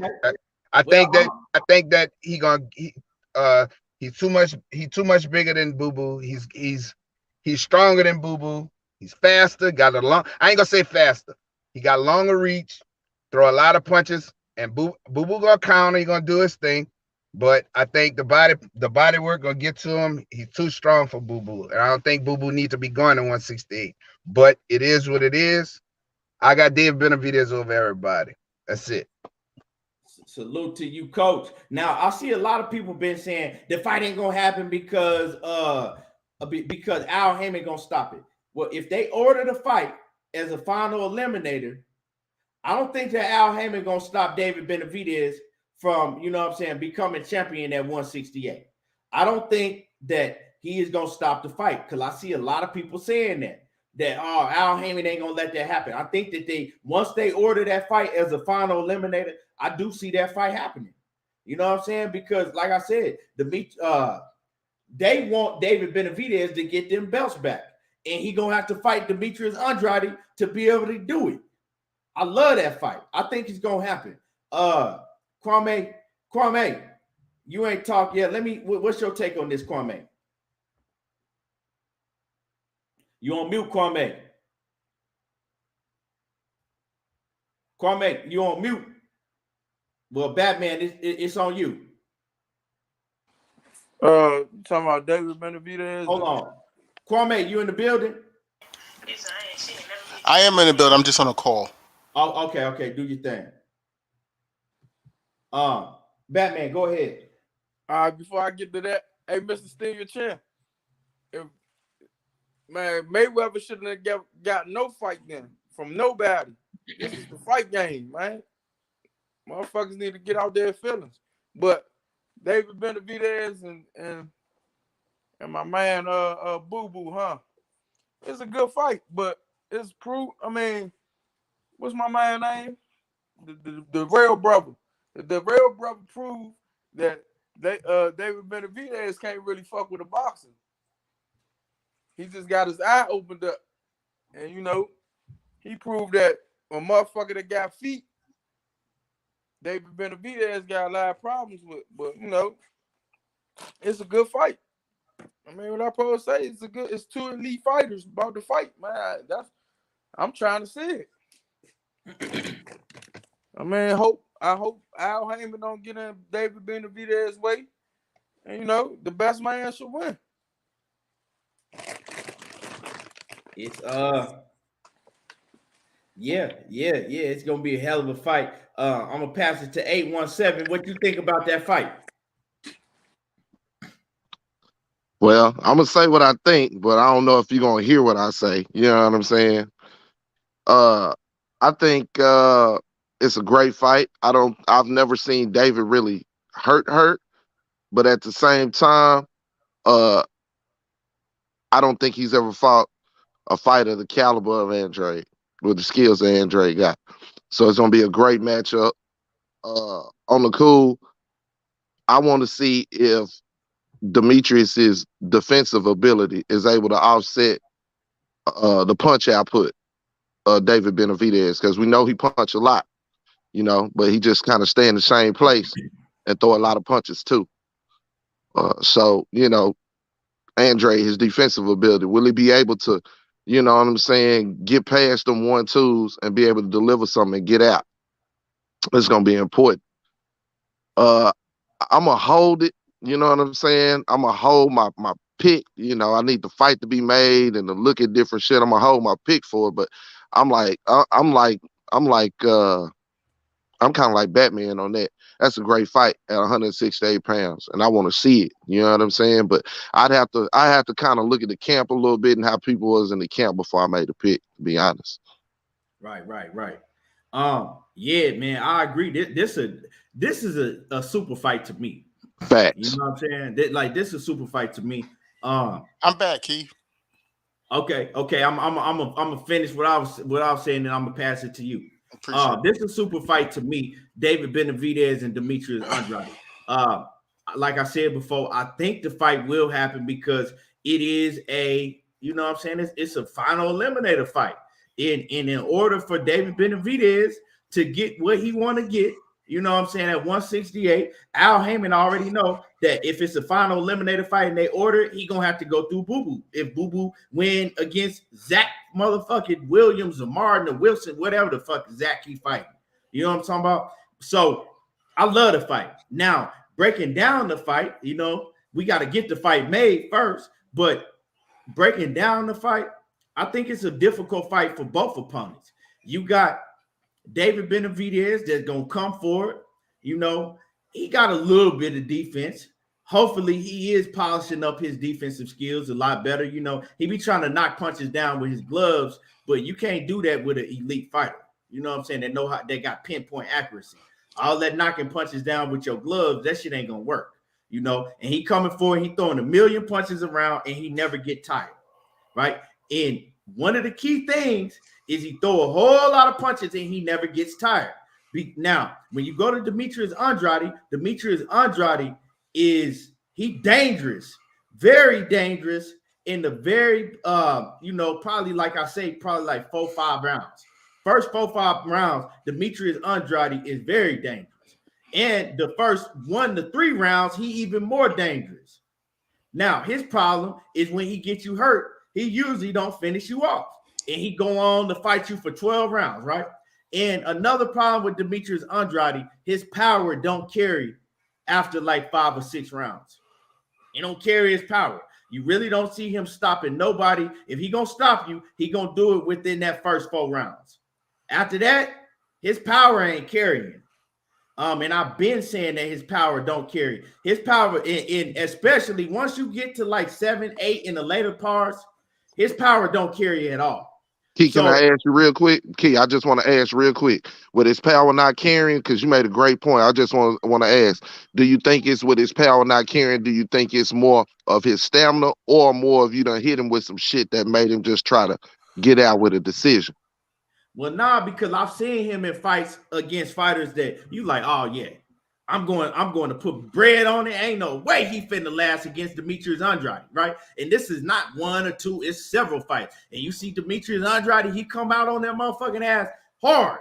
And you like, oh yeah, this shit finna be a fast night. He drop him, they get up, and all of a sudden, before you know it, you fucking in the 12th round. And that shit happened a lot with Demetrius Andrade. And in the later in the later rounds, you see he really don't have no pop like that at all. He more of a try to move, and then he starts slowing down too. But it's pop shots. He ain't really hitting motherfuckers with nothing that's gonna hurt him in the later rounds. He ain't got power on this shit like that. So that's gonna affect Demetrius Andrade in there with the David Benavidez. If he can't, like I said, his best chance is to hurt David Benavidez early on in that fight. because if we go into like the 6th or 7th round and that fight is close, David Benavidez winning that fight because, like I said, Demetrius Andrade, his gas tank, his power don't carry, and his gas tank ain't all that in the second half of the fight. And David Benavidez, that motherfucker, if you ain't got power to keep him up off of you, and you don't have no gas tank, he's gonna fuck you up. He's finna hit you with 4, 5, 6, 7, 8, 9, 10. 4, 5, 6, 7, 8, 9, 10. 4, 5, 6, 7, 8, 9, 10. That's the combination that he finna hit you with all night, and he gonna keep coming. He gonna keep coming. And Demetrius Andrade, he got a whole lot to keep him, David Benavidez, at bay in the first 4 rounds. But can he do it past that? That's what I'm gonna be looking to see. Right. So great breakdown. Kwame, you go ahead. Yeah, man. I think it's a great fight. I gotta agree with you. I'm taking David Benavidez all the way. My bad, but before you start cooking, Kwame, let me give a shout out to Tim Muse off it here, and he became a member of the channel. And I appreciate you, man, supporting and becoming a member of the channel. Salute to you. Salute to you, fam. Yeah, so I say the same thing. First thing, what you said about Demetrius Andrade not carrying power, that remind me of Keith Thurman. It's like they come out all guns blazing the first 4 rounds, maybe to the 6th round, and then, like you said, somehow you find yourself in the 12th round with the dude. You know what I'm saying? With Benavidez, first thing is he has more big fight experience than him as a pro than Andrade. He got more big fight experience. You know what I'm saying? Like Andrade hasn't really fought anybody since he was at 154. He's still like he had that long like I don't know if it was like a layoff or whatever was going on. He had that fight overseas. Then he signed with the Zone. He didn't look that good overseas at 154. Then he signed with the Zone and he moved up. And I mean, to this day, what big fights has he had? Right. What big fight experience, pro experience, did Demetrius Andrade have? None, really, to be honest. You know, I mean, he's a skilled fighter. He's an Olympian. He has a certain pedigree. But there's a dude coming up from 154 now to fight a dude at 168 who becoming overweight to the fight. So he's naturally a bigger dude than this dude too. You know, so it's gonna come down. It's gonna come down to skill and dog. And if I'm just keeping it 100, I believe Benavidez got more dog in him, and it's going to show up in the second half. It's going to show up in the second half of the fight. Benavidez is going to stay on top of that dude and wear him out, and I think he's going to stop Andrade. I'm just being honest. That's how I see it. Yeah, I ain't never seen D really take no punches. You know what I'm saying? Like that. And the barrage of punches that he throw, I can see late him taking some punches and going down. I'm with you, Key, on that. But we seen David Benavidez can't handle a boxer. We seen it. I don't care what y'all say.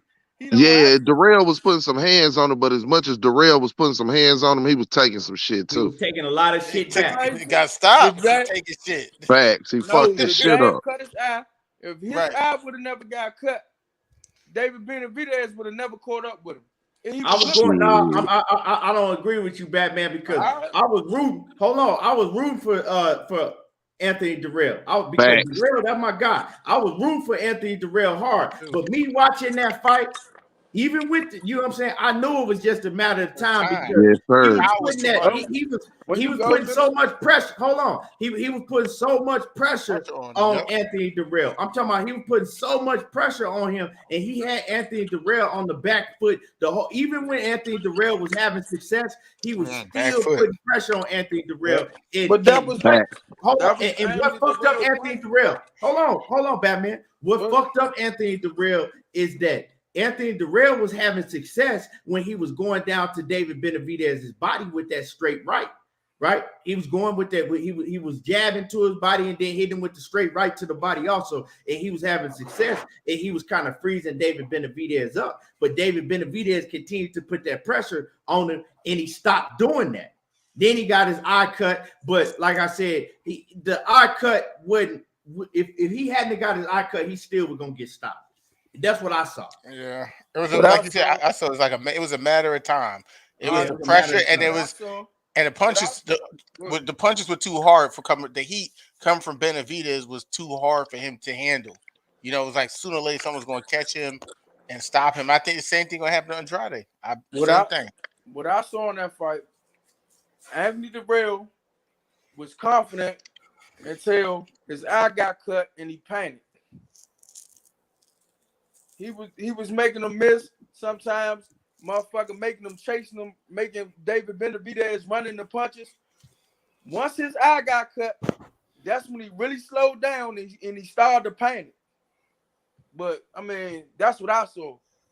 Man, Hey, well, Coach hey, got well, something to say to you, Batman. He said, Batman, he didn't start the fight with a cut eye.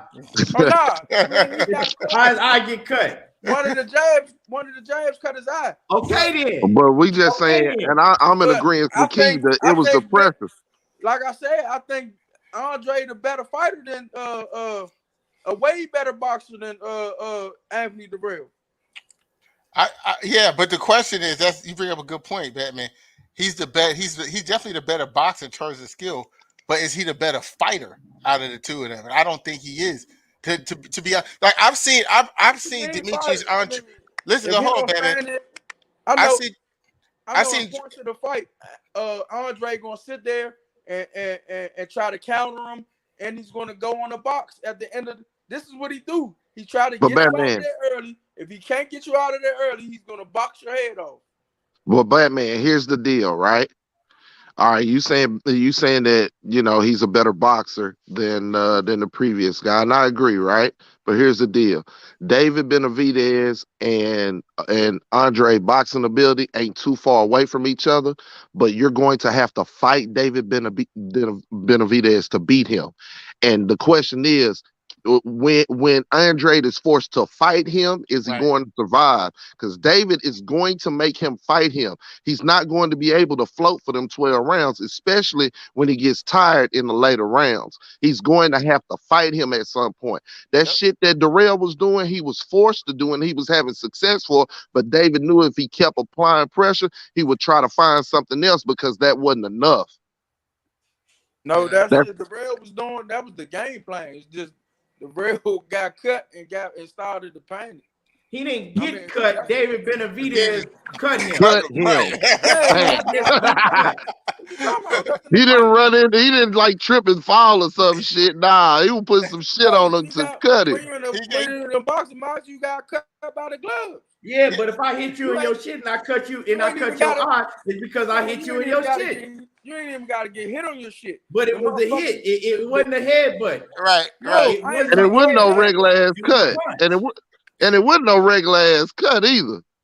You can get cut by the glove, but anyway, the punch, when the glove coming back, the part of the glove, the inside the glove can cut the this part of your eye. Come on now, Batman is got cracked, expert on cuts and shit now. That's the only reason I think he won.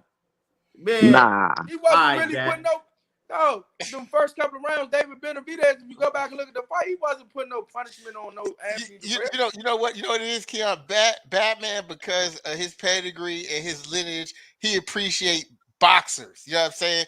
He appreciate boxers, but I believe David Benavidez is a better fighter than Demetrius Andrade. Right. And when it all boils down to them getting into a scrap, it's like, okay, Andrade had better skills in the way he a better boxer, more pure of a boxer. Maybe in some ways he might be somewhat more talented, but in that grind, when all those adjustments have to be made and these niggas got to lock ass and they got to fight, I think Benavidez is the better fighter. Like they say, at some point a fight gonna break out. Look at Benavidez, he got a good jab.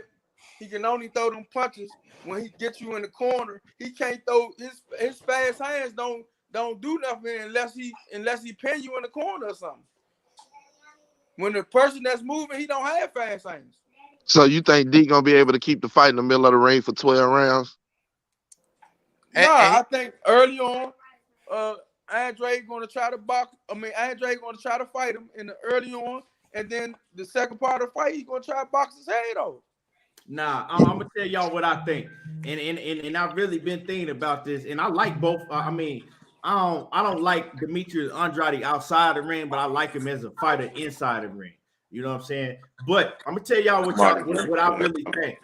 I'm gonna tell y'all what I really think. I think that Demetrius Andrade, the level of opposition that he's been fighting his whole career, this man like 34 years old. If you look at his resume, that shit look like some straight trash, right? And he's been used to fighting that level of competition for so long. Hold on, for so long. I think that's going to affect him when he step in the ring with somebody like David Benavidez that got a motherfucking battery pack in his back that don't never get tired, gonna throw a fucking 1,000 punches, right? And gonna keep coming and keep coming and keep coming. I think that's going to affect him. I think it's really going to affect him because he's not used to, when you've been in the ring, when you used to being in the ring with a fucking Zarafas and Zermetas and fucking Liams and fucking Williamsons and fucking Uzbekadars and all that shit, right? You've been just every fight is a motherfucker, a new motherfucker that they brought from the Ukraine or something, right? And you continue to fight that level of opponent and you finally get in the ring with somebody like that. I think that's going to be going to affect him. That's why it took so long for Bud. Well, y'all know when elite fighters fight elite fighters, you know, both of them slow down because they fighting. You know, yeah, but Benavidez is only 25 years old. He only 25 years old, dog. Man, Canelo was 23 when he fought Floyd. I'm telling you, Benavidez is only 25 years old. So if people say, "Oh well, Benavidez, he only fought Darrell or this and that," well, he only 25. Hey, and let me is 34 years old. But it ain't. I mean, it's kind of his fault a little bit, but it ain't always his fault because niggas. Hey, but let me say this too. On Canelo behalf, and I want to be said on this show, you know, because a lot of motherfuckers say I don't give Canelo no credit. Yeah, Floyd blanked him when he fought him, right? But that shit Canelo was putting down that he was losing with, bro. Hey, I'm gonna tell you, I knew if it was anybody else in there that he was throwing that shit, he'd have been hitting them with that shit, bro. Yep. You feel me? Canelo fought a motherfucker who was head and shoulders above him. But, bro, the shit that he was putting down in that fight, even losing, I knew anybody else that got in there with that shit, they going to have some problems with it. You feel what I'm saying? Sometimes it's just like that, bro. Sometimes it's just like that. Y'all know why he did that, right? Oh, here we go. Hey, why you say something about Canelo? God damn, 817. You shouldn't have never said nothing. You opened up the motherfucking hell gates for Batman. My bad. Somebody say some shit about Canelo. I'm trying to say something good about Canelo and start some shit. God damn. Y'all know why I asked for that fight. Yeah, let's move on. Nobody never said nothing about Canelo. Let's move on, Batman. We ain't doing that today. I'm not going to stay here. Y'all know why I asked for that fight, right? Floyd, nah, we don't. Nah, man. We've been through that a million times. The history of boxing. The history of boxing. When a boxer turns 36, they try to throw him in there with a young superstar. Go, man. And they think the young superstar is going to overthrow the older fighter. Right. But, well, they got tricked. Okay, let's move on. Let's move on. We don't want that ain't happening today, Batman. We not finna do that Canelo shit today. Okay. Come on. We ain't finna do that.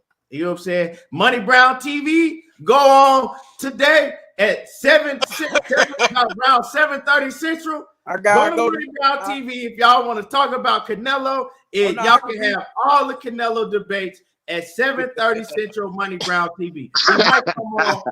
He might come on at 8 at about around 8 or 8:30 Central. You know, depending on what him and Knockout got going on. But go to Money Brown over there tonight. Listen, y'all can hear Canelo all you want to. If I go over there, I need some of the brothers to come with me because I'm gonna get jumped. You ain't lying. I roll with you, Batman. I roll with you. Hey, y'all crazy as hell, man. You say you need backup to go over there at Money Brown TV. Motherfuckers don't jump you. Like going to Little Mexico, going over there, bro. Talking about Canelo. I'm coming with you, Batman. Shit, y'all crazy as hell, man. But yeah, we ain't doing the we could say that Canelo shit. When you talk about Canelo, we got to make a whole motherfucking show for niggas.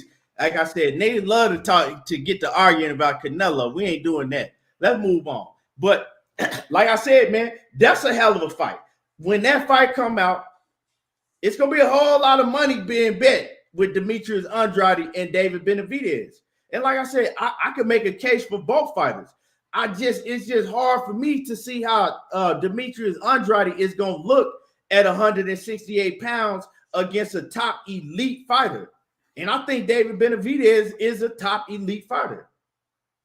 And we ain't never seen David Benavidez in there with nobody like a Demetrius Andrade that have all his tools, that got good feet. But like I said, I'm starting to notice Demetrius Andrade, he not moving as swiftly as he was when he was younger.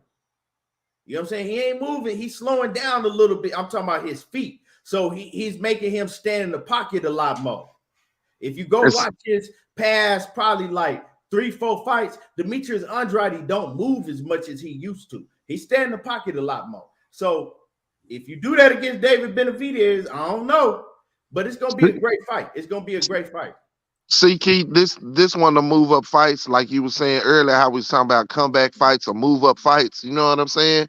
This one to move up fights where you be like, damn, you know, you got pause to it. You like, ooh wee, that's gonna be a good one. That's like when Brown, fought Benavidez. Like, damn, why? After what's the name changed him? You feel what I'm saying?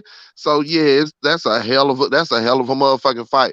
I know Andrade, you know. I guess he tired of everybody, questioning whether he really want to be in the mix or not. You know what I'm saying? It was always, we thought, a promotional thing, everything else. Shit, at some point you got to push all your chips in. And he pushing his chips in and doing some shit that, Charlo didn't want to do. You feel me? He was the only one pushing his chips in. Right. Yeah. So you got to respect it, bro. Yeah, let's see. Let's like I said, when they get down to it, when they win their next fights, let's see if David Benavidez is gonna be willing to fight Demetrius Andrade, and let's see if Demetrius Andrade gonna be willing to fight David Benavidez. Let's see if David Benavidez got the loud mouth like he do with everybody else with Demetrius Andrade, and let's see if Demetrius Andrade missed it. Hey guys, it's me again. Yo, it's your boy again. It's me. It's your boy Boo Boo. Let's see if he got the same energy with motherfucking Benavidez like he do with everybody, and then we gonna see. Hey, listen, Keith. Hey, Keith. My man Obama. I know my man Obama. He is straight up Bama. You ain't gonna do him like that, then. Hey man, I ain't gonna lie, man. I don't like Demetrius Andrade, but when I talk about his boxing skills in the ring, his ability, I give him his utmost respect. I don't have a problem with him inside the ring. He just outside, he's soft. He get under my skin outside the ring. The nigga he a different weird nigga. I understand that. Right. He need a shit talking class, bro. Y'all need to drop. You know what? Put him in the car with Anthony Joshua. Drop him off in the DMV, goddamn, and come pick him up in 90 to 120 days, goddamn. Squeeze them out because they wet, bro. Rinse them out, bro. Squeeze them out, bro. Them, bro, they wet, man. They wet behind the ears, soft ass, man. How you gonna go in there and let Canelo, a motherfucker who barely know English, out shit talk you, man? Come on, bro. For real. Hey, get the fuck out of here. Hey, that shit crazy, man. Bro, hey, Todd, I had Canelo coming off that stage, bro. Todd, the weigh-in been gone, man. That shit been happening. Todd, we didn't talked about the weigh-in. We didn't talk about how Keith Thurman was looking. How we did all that shit at the beginning of the show. Yeah, that shit been happening.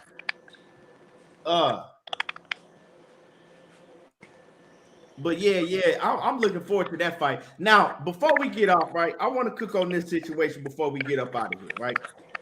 So we got and salute to my man Tim Mouze in that Cash App. Salute to you, man. I appreciate you in that Cash App coming through showing love. So this is some that's gonna be talked about for a long time. If both of these fighters stay on the path that they on, but this is the question I got, right? And I want everybody's opinion. Batman, don't come on here with the man didn't want to fight Gary Russell. Let's leave that shit. Leave that shit to the side when we talk about this. You don't never let me talk about that no more. No, I'm fucking with you, Batman. All right, so and I want everybody's opinion in the chat. Devin Haney, right, and Shakur Stevenson. if you ask me, I think one of those fighters are going to be pound for pound number one in the future. And I say, you know, in the near future. Maybe, you know what I'm saying? Maybe probably number two. Well, let's say this. One of them is going to be top 3 pound for pound. Okay, that's fair. Right? One of them going to be top 3 pound for pound. That's fair. In the future. Now, who has the brighter future as of today when you look at the whole overall, right? Who has the brighter future? And I know that they got to get the opportunity, right? So we got to say, okay, say both of the fighters get equal opportunity, right? In their weight class. If they in the same weight class, they end up in the, but let's say both fighters get the same equal opportunity, right? Who do y'all see becoming that top pound for pound guy more likely, Shakur Stevenson or Devin Haney? I have to go. Yeah, I gotta go Shakur. Let's go one at a time. I'm gonna go with 817. Then I'm gonna go to Batman. I'm gonna go to Kwame. In my humble opinion, Devin, business wise, has the better setup and maybe more flexibility. I say that, but he getting froze out. But at the end of the day, when I just look at everything, I think Shakur has a better chance. And I think just skill wise, I think he answers more questions, you know, when it comes to his worksheet than Devin. I mean, there's always a question about Devin's power and his ability to keep motherfuckers off of him when you talk about certain fighters. And when you talk about Shakur, that's not really a question. Maybe because of his competition. Maybe it's because of his size and who he been fighting. But at the end of the day, I think Shakur Stevenson is the goods, bro. And I can see him having a cleaner path to that than Devin in the long run. I think Devin is going to run into some shit at the higher weights that he going to have to deal with. And I don't know if that's in the form of Prograis or some other cats at 140 pounds. But I see Shakur being the cream of the crop.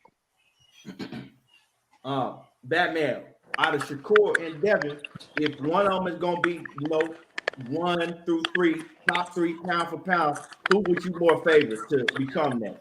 It's going to be Shakur Stevenson because, man, if Devin go to 140 trying to be great, man, he going to bump into a guy named Gary Russell, Antoine Russell, that's going to knock him off. So, you know what I'm saying? You know, Shakur got the better chance.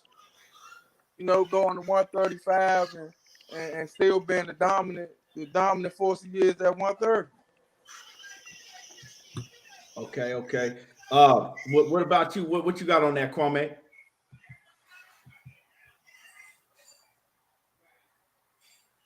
Kwame. Well, while we waiting on Kwame, you might well get down to do your 35 push-ups. Right. Knock out on that ass. He said, get those push-ups in, Batman. Here go Batman. He gonna give you 35 real quick. A light 35. A light 35.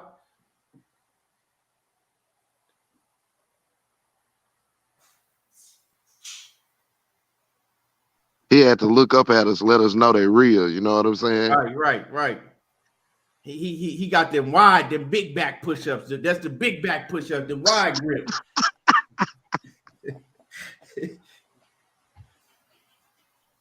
Batman, talk to us. Can you talk to us while you doing them? He said, hell no. I need all this there. He can't multitask. Batman can't multitask. Knock out, you ain't shit, man. Hey, Bo said at least he at home this time. They thought you lived on the block, Batman. They thought Batman lived on the block. No, I don't live on no block. I just, when I come. He be on the block. He don't live on the block. I'm telling you, Batman security, I keep telling y'all, man. That man hands rough, bro. He slapping people's face out. Don't try Batman. Don't let them graves fool you. Hey, the Queen Sheena they creeped in the building. Sheena's in the building. Salute to the Queen Hey, Sheena. Serena. Hey, Sheena. My man Tim Muse, he say been seeing Batman doing push-ups on all the streams. Man, Knockout been coming here. He been coming in here, Knockout creeping here out of nowhere. Hey, can I get my push-ups? And I give him like that ain't nothing though. Knockout got the penitentiary game going quick, man. He come out to the yard. Everybody got to get on the push-ups.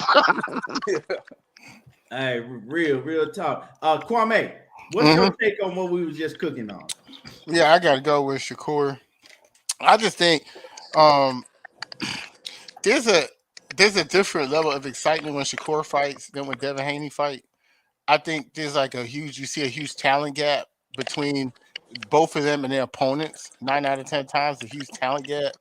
But Shakur just seemed to be a little bit more exciting to me. He doesn't move as much as Haney does, but he moves just enough.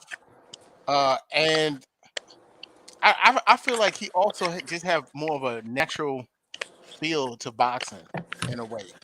I don't just something I could see instinctually from Shakur Stevenson, and then in his weight class and right around his weight class, I feel he has the better competition to make the bigger, more exciting fights than Devin Haney as well.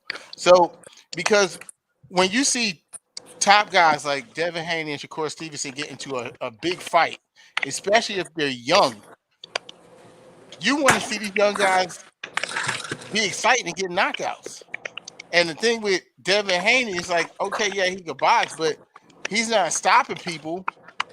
And if you got another guy who's just as talented or slightly more talented and has the same pedigree and he actually stops people, he's going to be ranked higher. That's just my personal opinion. I think they're both excellent fighters. But if someone said right now you can only watch pay-per-view on one of these guys for the rest of your life, I would choose Shakur Stevenson. Yeah, so I've been talking about this for years myself, right? So at one point, I said that Shakur Stevenson in the short run. So let me go back to I've probably been talking about this extensively for the past 2 years. I didn't touch on this topic, here and there. And probably 3 years, 2-3 years, but let's say 2 years, right? And so when I talked about it, I always would say, well, in the short run, within probably like a 5-year span, I got Shakur Stevenson. Uh-huh. And I said, in the long run, I'll take Devin Haney. I said, because, and this is what I've been saying for like 2 years. 2 years back, this is what I was saying. I said, in the short run, I'll take Shakur. In the long run, 6, 7, 8 years down the line, I'm going to take Devin Haney, right? And I said, because I see Devin Haney, he has more discipline than any young fighter that I see in the game. Ain't nobody can out-top his discipline. He don't drink, he don't smoke, he go to the club and he drink water.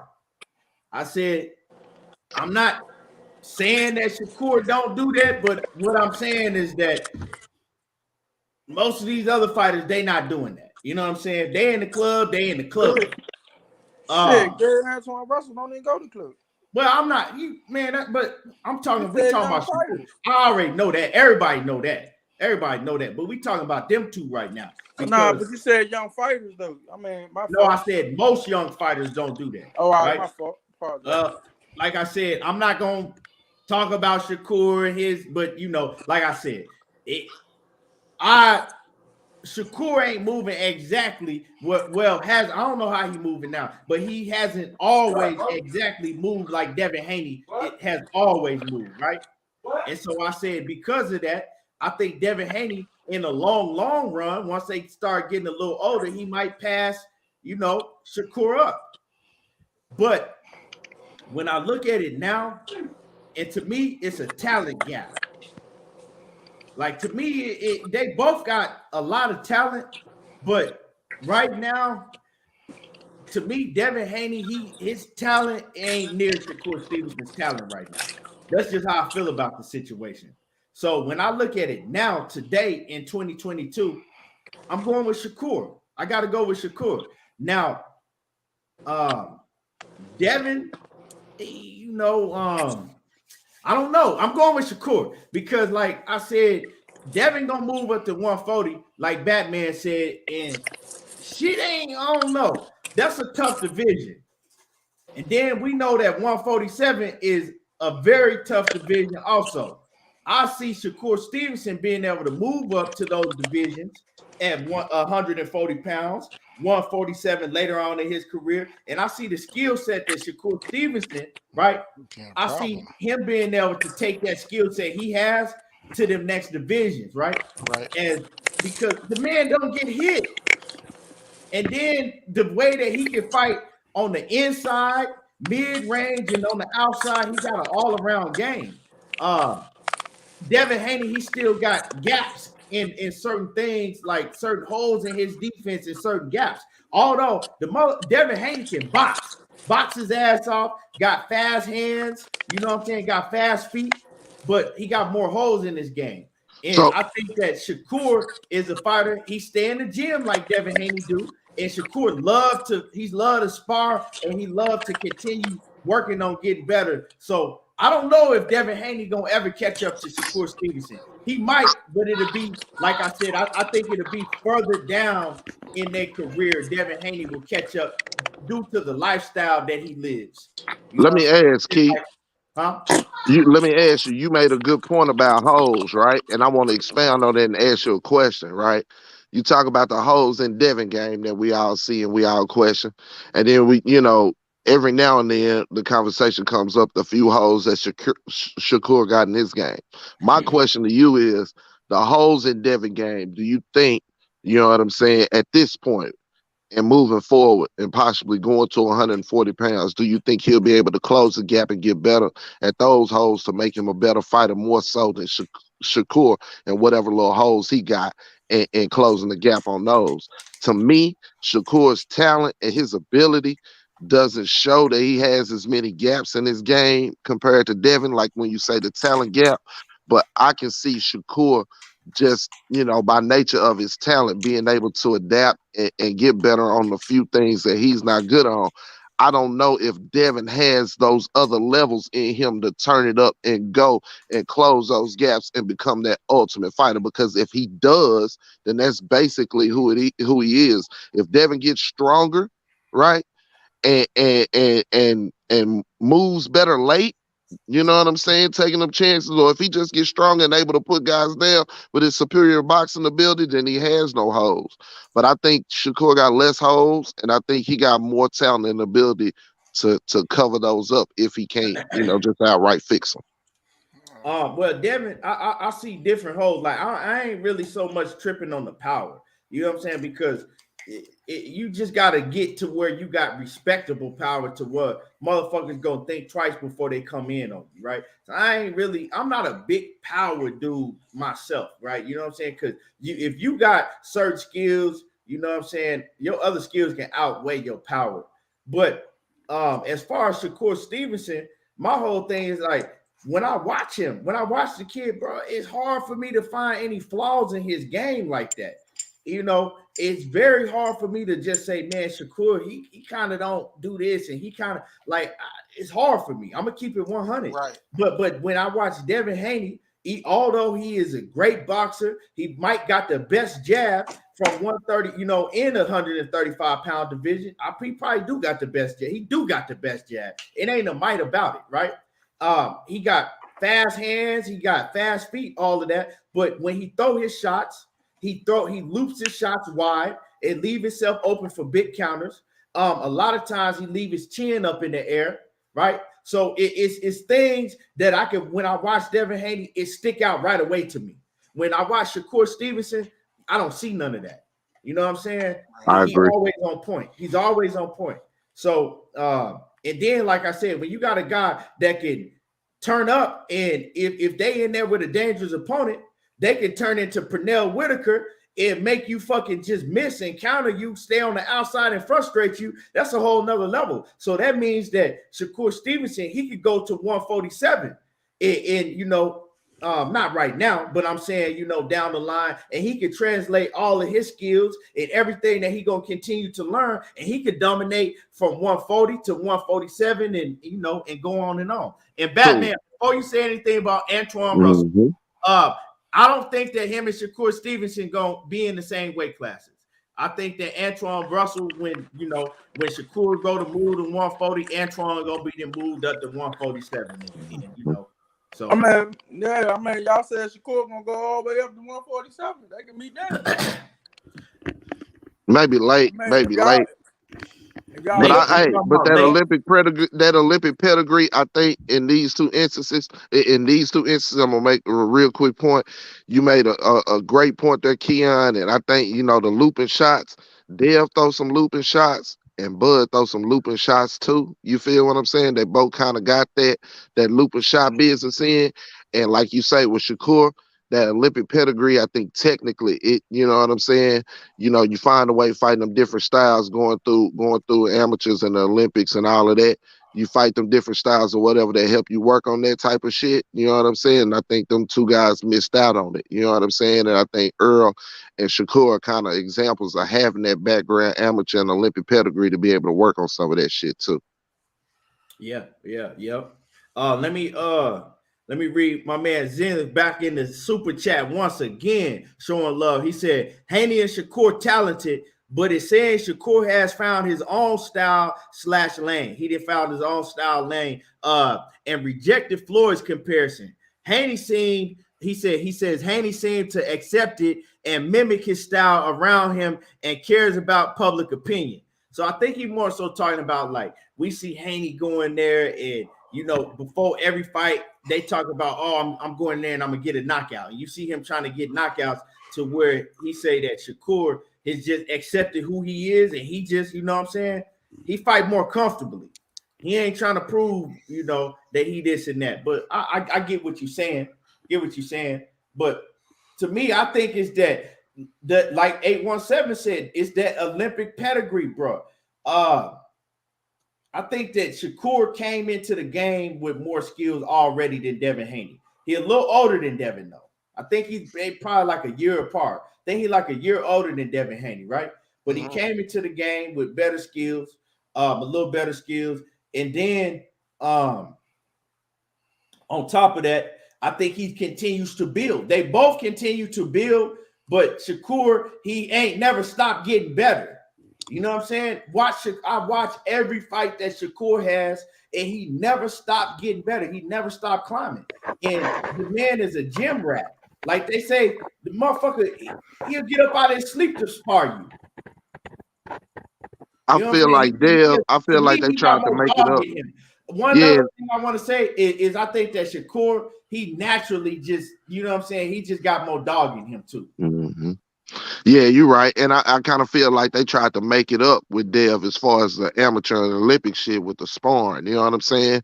Well, I'm going to have him spar everybody. You know what I'm saying? So we can really see where he at. But sparring is different than that Olympic competition and that even that amateur competition too. And I just think Shakur just bred a little bit different. That's all. You know what I'm saying? But Devin is talented, bro. He is absolutely talented. And this is not just because we saying that we think that Shakur Stevenson upside is a little high. It ain't us shitting on Devin because he talented as hell too. And I think right now to even be compared, this is my opinion. Like, cause I think very highly of Shakur Stevenson. I don't try to hide the shit. You know what I'm saying? I think to even be compared to Shakur Stevenson, right? And I'm talking about from fighters from the age of 20 to 25, say. Even to be compared to a Shakur Stevenson, that's saying something in itself. That we even can have a debate, you know. Facts. Facts. Man, can I get in on that? Ain't forget about Antoine Russell because Antoine Russell is a beast. But he at 140 right now, so you know they more close to each other. One of them at 130, one of them at 135. Right. But I'm saying they more close to each other, and we also seeing spar. Huh? No, what I'm talking about. We've seen them spar each other. I'm saying we see them spar each other and go to war with each other and all of that. So Nah, they they go to names been war. linked. That boy picked Devin Haney apart, but Yeah, they've been linked to each other for a long time. yeah, I know. And at that time, Shakur was what, 120 something, 126, 119. But So, you know what I'm yeah, saying? you cook on the situation, Batman. Oh, like I was saying with the devil, I wasn't even trying to put my brother into it. Dog, if Devin Haney go up there and fight a C-class fighter, he might get knocked out. I don't care how talented he is. It shows, man. That chin and that punching power is not going to keep one of them guys that's coming down from 160, 150 to make 154, to make 140. What happens when he don't have? He's not the taller guy. He's not the longest. He's Right. not. He don't have all the attributes. What happens when all the measurements not going his way? What happens? Y'all just said with the David Benavidez and the Witch Climb, if you can't keep a motherfucker off you, you might get knocked the fuck out. Facts. Yep. I see. I agree with you 100%, Batman. We're not, like Keith said, not to go on to your little brother, but that's where I see the issue is at. Because when you get someone, your size, as strong or stronger than you, where you don't have all the reach advantage and everything. And I was a little, look, I get this boxing. All fighters get hurt. Floyd has been hurt, and Key has said something about as long as you have respectable enough power to keep a motherfucker off you, which is what Floyd Mayweather was as a welterweight later on in his career. He wasn't a big puncher, but the difference between what I see out of Floyd, just not from a skill comparison, to Devin Haney with not having that just respectable puncher power. Floyd had a granite chin. Like Floyd get hit, and he took some shit where his body was fucked up, but he still recovered from Shane Mosley. Devin Haney, when he got cracked by Linares, he didn't really recover, which is, which that could be a problem with guys your height, as strong as you, So I don't see that with Shakur Stevenson. I just see that there's also just like a difference in. It's tough to say pedigree. There's just levels, I feel like, just to be honest, I think that a lot of the sparring that Shakur Stevenson had done with Bud Crawford helped him out immensely. But Bud got him. And Vasil Lomachenko. Yeah, like he's been in there with the best of the best, right? So. Hey, And then man. you talk about Even body language. That's a big point. Shakur go over there and spot my little brother. And but Shakur was sparring Gary too, right? At a young age. But now I'm talking about recently. Like he used to go over there and spot Antoine a lot. Yeah, so he's been in there with the best of the best. Right. And the body language, bro. He like he said, you know what I'm saying? Body language. Okay, when Floyd got hit by Shane, yeah, he got rocked, but what he do? He tied up. He was still active. You seen he was still actively blocking shots, whatever. You know what I'm saying? When Linares hit Devin was actually stunned. If he's in there with somebody who's just as talented and knows how to finish, they probably put Devin down at least. You know what I'm saying? Everybody was kind of like, hey, how come Linares didn't finish? I don't believe Linares was getting his ass whooped the entire fight. So to have the confidence to finish when he hit him, shit is a whole nother story. You know what I'm saying? And that's why motherfuckers have that question in their mind. It's the body language. When you do get caught, when you do get hit with something, what do? Do you tie up? Do you know how to take a walk? Do you know how to jab a motherfucker? Do you know, like Steve Foot? He got hurt a couple of times with Figueroa. I seen him put his back to the goddamn buckle to in the corner and fight out of there because he knew he was better on the inside, even though old boy was bigger. It's those things, you know what I'm saying? And Devin left that question in people's mind with Linares, so it's always gonna be a question until he get back in that spot and he able to react better or prove himself. Right. Well, let's touch on Gary. Let's touch on Gary Antoine real quick, right? He left that question with Linares, and he was letting what's my man name? Diaz. JoJo. He was letting JoJo catch up with him. Come on, man. Don't act like JoJo wasn't catching up with him. He He beat JoJo convincingly, but JoJo was catching up with him. Come on, man. So you telling me I mean, Deacon, somebody that's his size, longer, quicker, or just as fast as him on his feet and can punch Stronger. harder than him, he's Right. going to get away? Or somebody his age, close to his age range, where as though the energy, them later rounds, like with Linares, all right, you can blame it on Linares is 1 foot out, 1 foot in. So yeah, you can see. I see Deacon 305 saying, he did recover. Deacon 305. Yeah. Let me say this because Deacon, I don't really like y'all don't never hear me bring up Devin Haney getting hurt by Linares, right? He got hit, he got caught. Everybody get caught. You know what I'm saying? Right. A lot of people, you know what I'm saying, they took that and they ran with it because his reaction, he was hurt. Like if the round had to continue, Devin we might not even be talking about Devin in the light that we talking about him right now, right? If it was more time in that round, because he was hurt. It wasn't like a little bit like, you know what I'm saying? He was on that stanky leg, right? Right. I think and he did recover, Dickie, but I think the issue that people have is he didn't recover fast. It took him a long time to recover. So I think that happened in the 10th round. It happened in the 10th round. The 11th round, he still was, he lost the 11th round. He was still trying to recover, and he was holding on and holding. And then I think the 12th round is when he finally recovered. So it took him a whole round to recover. So I think that's what people – so he did recover. I think people were just looking at how long it took him to recover. Now, because when we talk about it, we got to go back to Ryan Garcia, right? Now, Ryan Garcia, we know how we all feel about Ryan Garcia because he be acting like a hoe. But Ryan Garcia recovered real fast when he got dropped by Luke Campbell. And the same people that's like, nah, why y'all saying that about Devin? Devin ain't. Well, when y'all was shitting on Ryan Garcia, everybody was.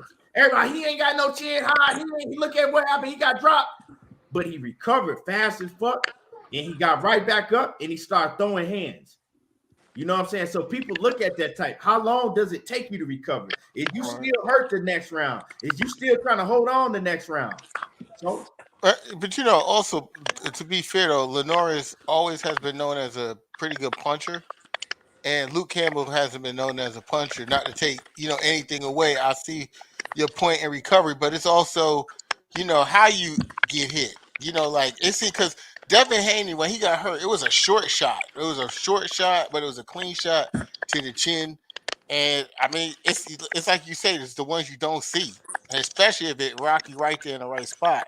So, my thing is the shot Floyd took from Shane was 3 times harder than that. It was a fresh one in the beginning of the fight. And I'm just saying, with Devin Haney having the attributes he have as a boxer, he has a great jab. He understands range and distance. He has fast hands. He has great feet on defense. He has really good fundamentals, but he don't have a lot of power. And his defense at times could have some holes in it. He's like kind of like Roy Jones in a sense where his feet serve more as defense than his actual guard, his hands. So moving up in weight classes, that's what's scary. See, because this the weight class he's trying to get into, and he getting hurt from people down there. Floyd moved up a couple weight classes. He gonna be forced to move up to fight against bigger people. So I just feel like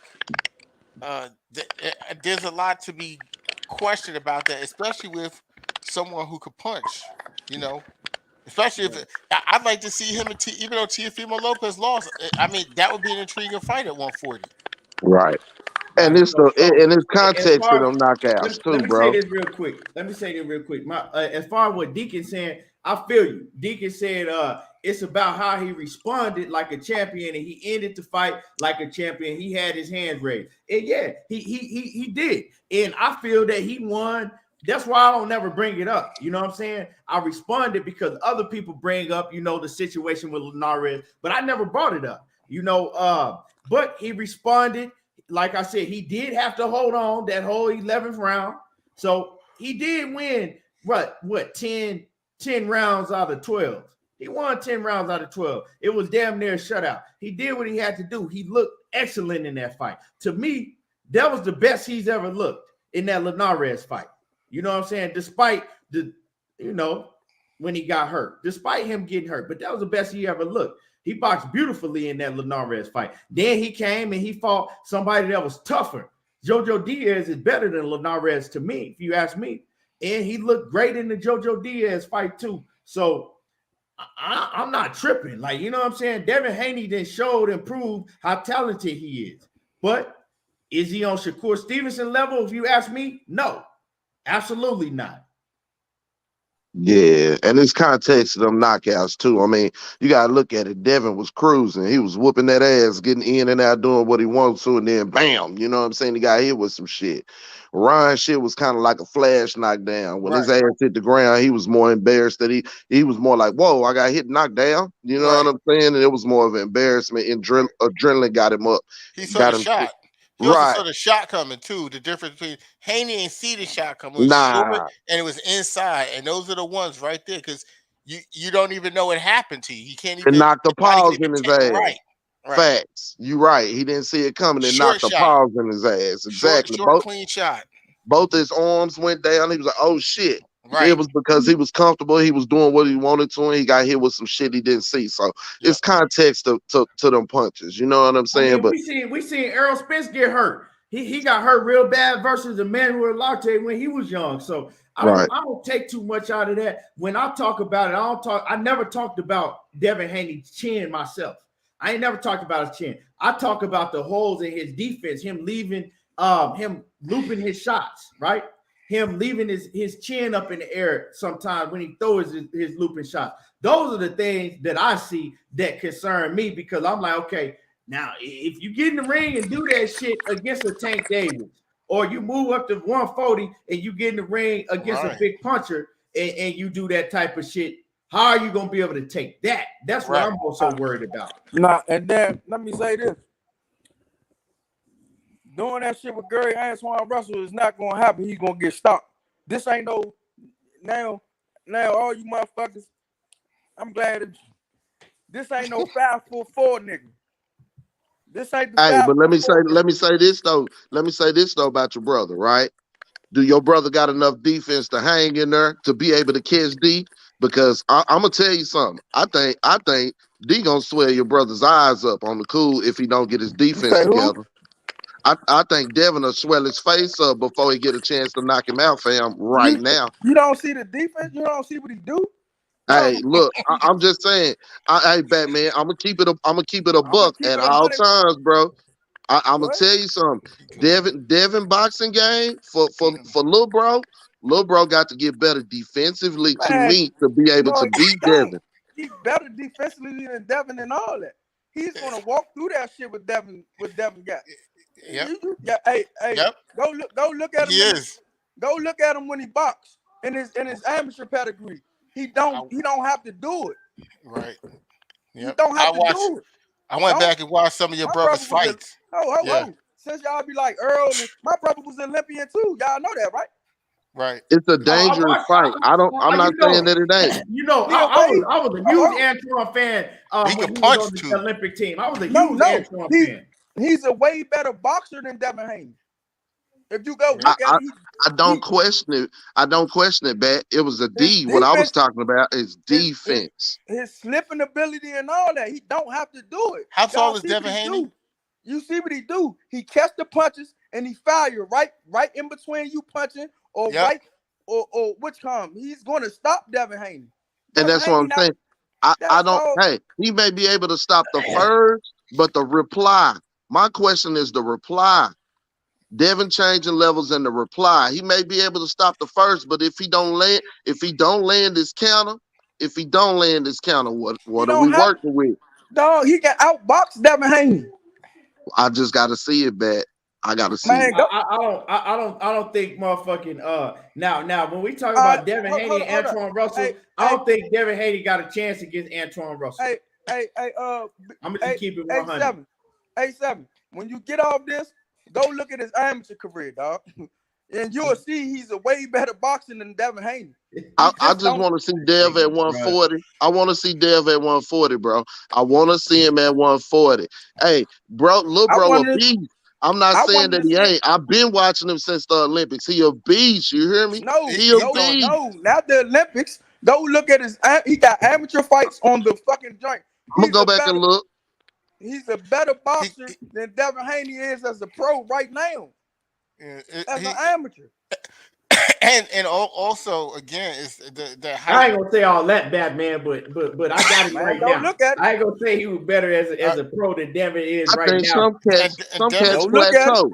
Some cats plateau. You know what I'm saying? Like Rashid. Like Rashid plateaued. You feel what I'm saying? I think Rashid was good, but I don't think he got no better. Rashid never had punching power. He never got the respect when he got to the pros. He had speed. Right. That shit don't sim. If you can't motherfucking keep a motherfucker off you, dog, it's going to be a long night for you. Let me get to the super chat. My man Matthew Valentine in the building. He said, he said, we talking about Dev too much. Big Daddy Bill about to be all up in the video. Laugh out loud. Peace, fam. Hey, dude, what's wrong with it? Matthew Valentine, crazy. But y'all no. Y'all see the difference. But y'all see the difference in the Haneys right now. When you talk Antoine, we got respect for the Russell, but when it's Gary, he'll beat his ass. Why he ain't say that about? Go back and look when he first called Gary Russell out. We'll beat his ass.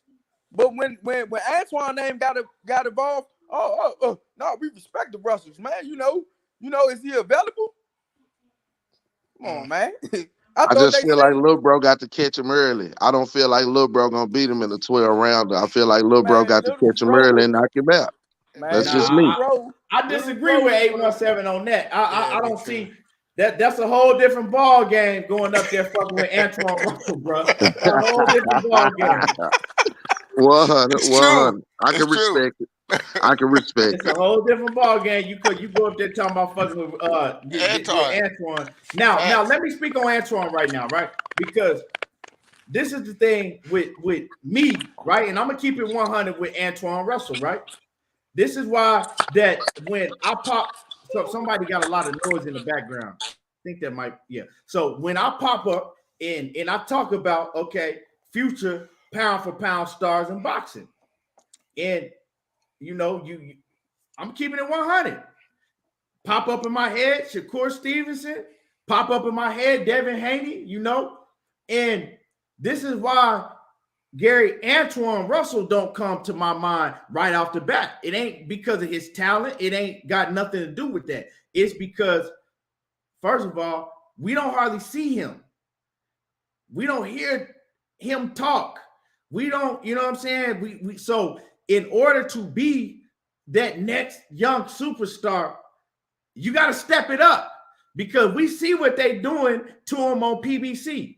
If you got your mouth closed on PBC, well, they going to do the same thing. They going to act like that you don't exist. Yeah, he getting a Victor Postal fight. But shit, before that, he ain't fought in almost a year. You know what I'm saying? And he is the type of fighter that we should be on here talking about him every other day.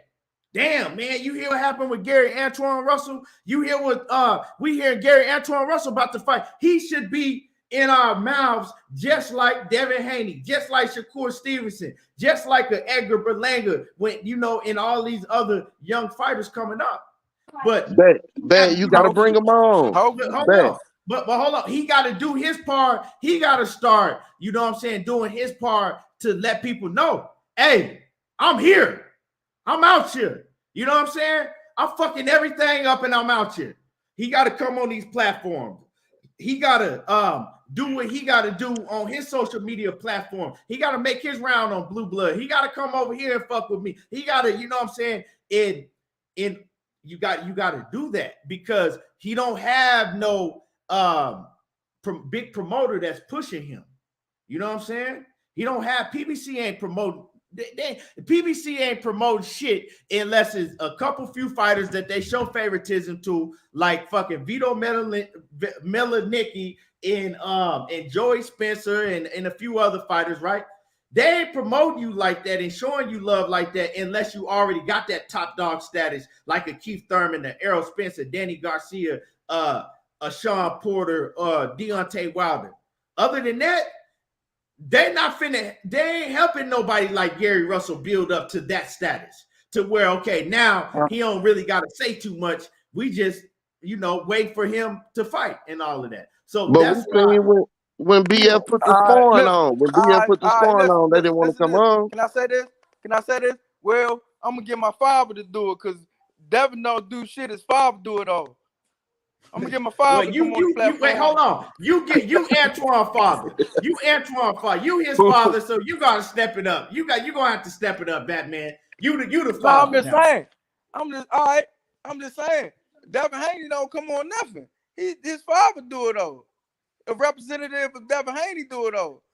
So you right, but he do come on shit. He come on shit, bro. Every now and then, look, just like when man, you he come on people. He come on. You know what I'm saying? I can. You know what I'm saying? Sometimes I'm doing a lot, man. I got my son. I'm a father. Yeah. You know what I'm saying? Right. So sometimes I can't really get to them like that. And when I do, it'll be over the phone call. Sometimes, we wrap it up, or I go see him sometimes. But I be doing my part for him. You know what I'm saying? I know it, but it's them though, fam, because we even seen like when you showed the sparring, right? When you gave us the great content with the sparring, right? And you was showing I think it was Gary, you was showing him that, you know what I'm saying, him and little bro, you was showing him that, we was on or whatever. And I get it. They don't really understand how, you know what I'm saying, just them coming on and giving 5 or 10 minutes, you know what I'm saying, will benefit them. You did? But you got to be able to impart it upon them, Batman, because that's what's really holding them back. You dig what I'm saying? Because I believe if the fans demand it, and if we stop buying the other shit and we stay in their face with it, that's when they gonna make the move. But we need a match, and they the match. You feel what I'm saying? So for people in your brother and them situation, bro, he right, bro. They got to give us that 5 or 10 minutes. So Gary, Antoine, and all the rest of them will be in our mouth. I'm like right now. I'm working on Keon getting the interview with Antonio. He supposed to call me back later on. But like I said, I be doing my part, man. You know what I'm saying? Yeah. No, you definitely do your part. They got what we saying is they got to do. They got to do their part. You know what I'm saying? Because they both are potential huge stars, but they got to put their foot on the gas. I mean, Antoine can be a pay-per-view star the way he fights. Right. He got to put his foot on the gas. He got to let Antonio them know. He got to go to fucking Al Heyman shit, kick down the door, and let that nigga know, hey, I'm fucking shit up and I'm here.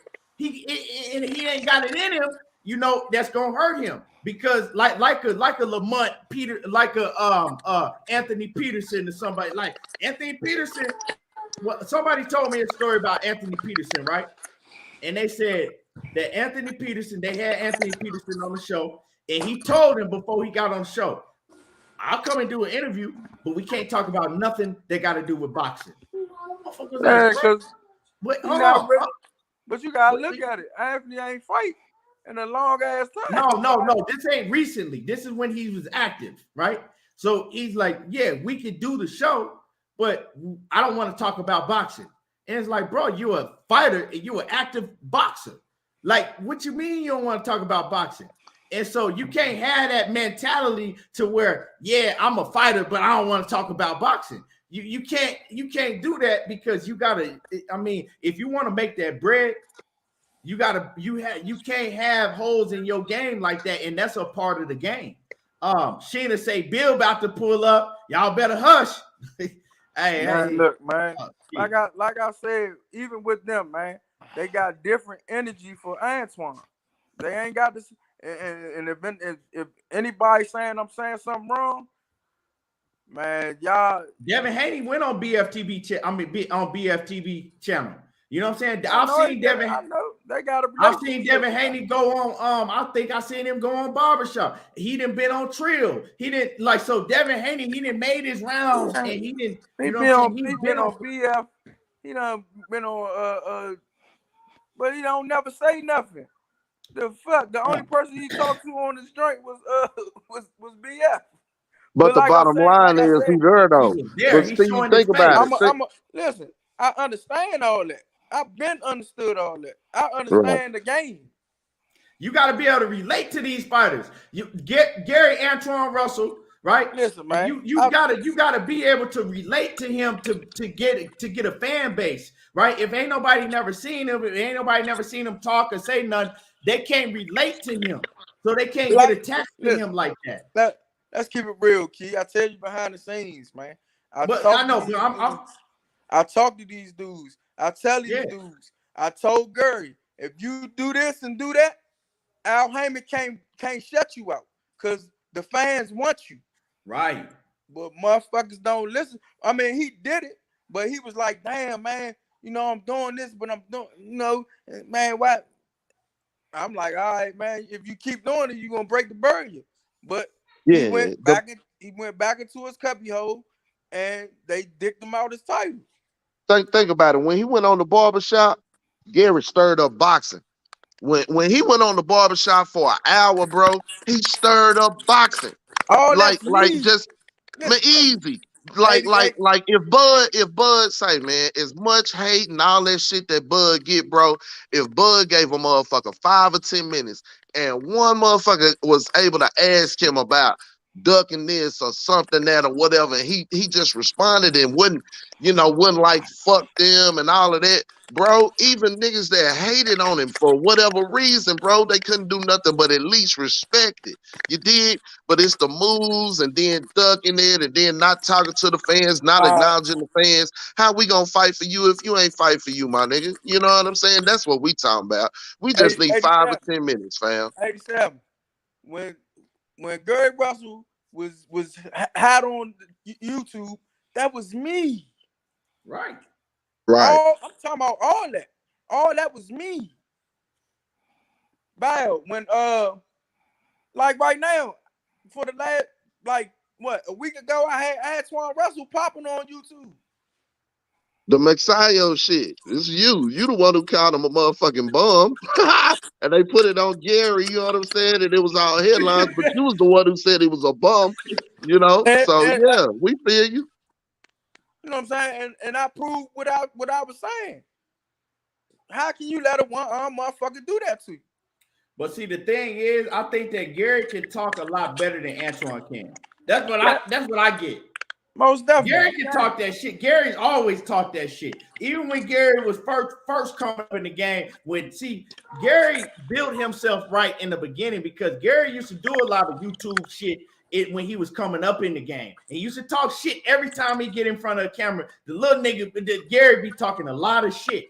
You know what I'm saying? I'm talking about way back before niggas knew who Gary was. You know what I'm saying? I remember when Gary, way back when Adrian Brunner was coming up in the game, this way back like 2011, 12, and people just was like, oh, it's just. He say Adrian couldn't fuck with him. Yeah, he said, man, y'all running around here talking about AB got the fastest hands. Said motherfucker ain't got faster hands, and he was talking that shit. And I'm like, man, I like this nigga Gary Russell, man. And so Gary he just stopped. I don't know what happened. You know what I'm saying? He just stopped. And when he stopped promoting himself or doing interviews and getting in front of the camera, well, we see what happened. You know what I'm saying? It was more to it than that. But I don't want the reason I talk about Antoine and the reason I bring this shit up and I bring it up often. You know what I'm saying? Is because I don't want to see Antonio and Antoine. I don't want to see that same shit happen to them. They got too much talent to have that shit happen to them. Especially Antoine in the position that he is right now, because more people watch the 140-pound weight division. When he moved up to 147, that's the glamour weight division. You know what I'm saying? So he can't just be. It's too many big names in those weight divisions for him to stick out if he ain't out here popping that shit. You know what I'm saying? Because he's not gonna get a chance. He's not gonna get his chance. What's gonna happen if he continues to act like he doing? He gonna go out there. He gonna look great against Victor Postal, and then he gonna have to pray and cross his fingers that they give him a motherfucking title shot or put him in a position. This is what I think. They got Gary out the way, so they really ain't had no problem with Antoine. Antoine ain't really break no bridges. I think they got Gary out the way, and they might might start giving Antoine. Might try to give him the torch to run with it, but like I said, he needs to talk. Batman. He need to talk more shit. Yeah, I'm gonna tell you, Batman. PBC, Al Heyman, and the rest of them dudes over there, they're not gonna give Gary shit. If Gary can't show that he can promote himself and sell tickets and put asses in the seats, they're not gonna give him nothing. They're gonna put him on the back burner because they're gonna do him like this. And remember, I'm telling you, and hopefully we don't have to talk about this shit in the future. They're gonna do him just like this. Yeah, he got talent, but we don't give a fuck about his talent. We don't care about displaying his talent. That's not what we're about, right? PBC fooled us in the beginning. They tricked us, and they was putting all these young talented fighters out there. We was learning about all of them, right? But now that's not what they doing now. They don't give a fuck about his talent now. They want to know, can you put asses in the seats, right? Can you yeah, you're going to have talent, but if you have talent, you got to be able to put asses in the seats. And Antonio Russell, he's not going to be able to put asses in the seats if fans can't relate to him. If fans ain't never heard him open up his mouth and say nothing, you know what I'm saying, other than after a fight. If fans don't never see nothing that they could gravitate to him with.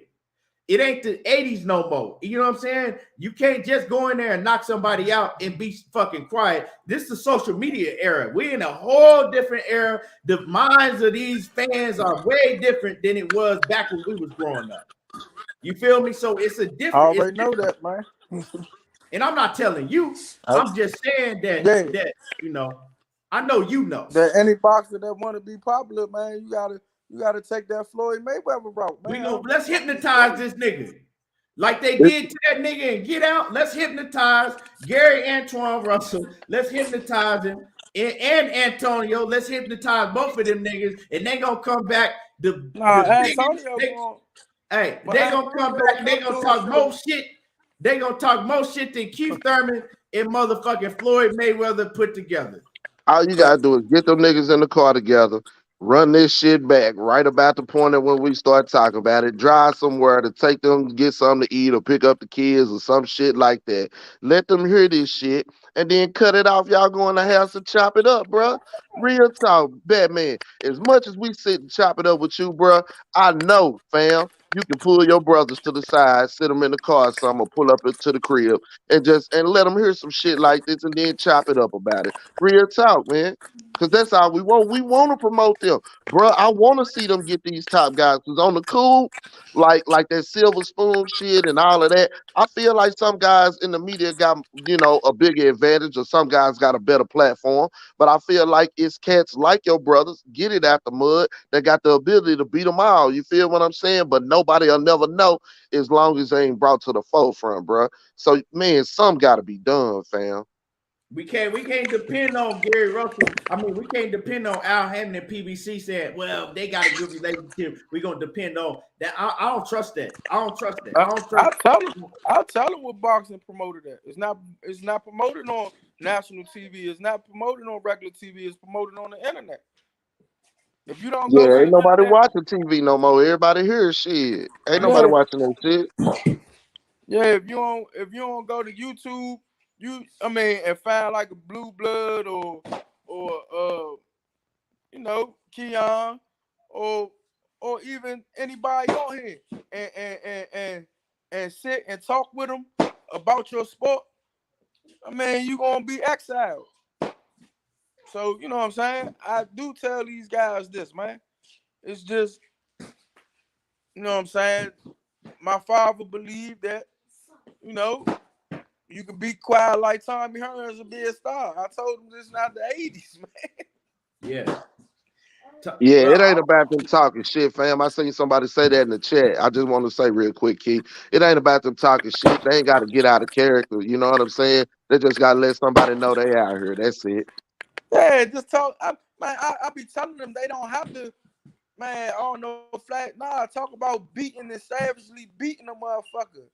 Like we talk when we talk around each other about savagely beating the shit out of somebody. But you know what I'm saying? That's what boxing is.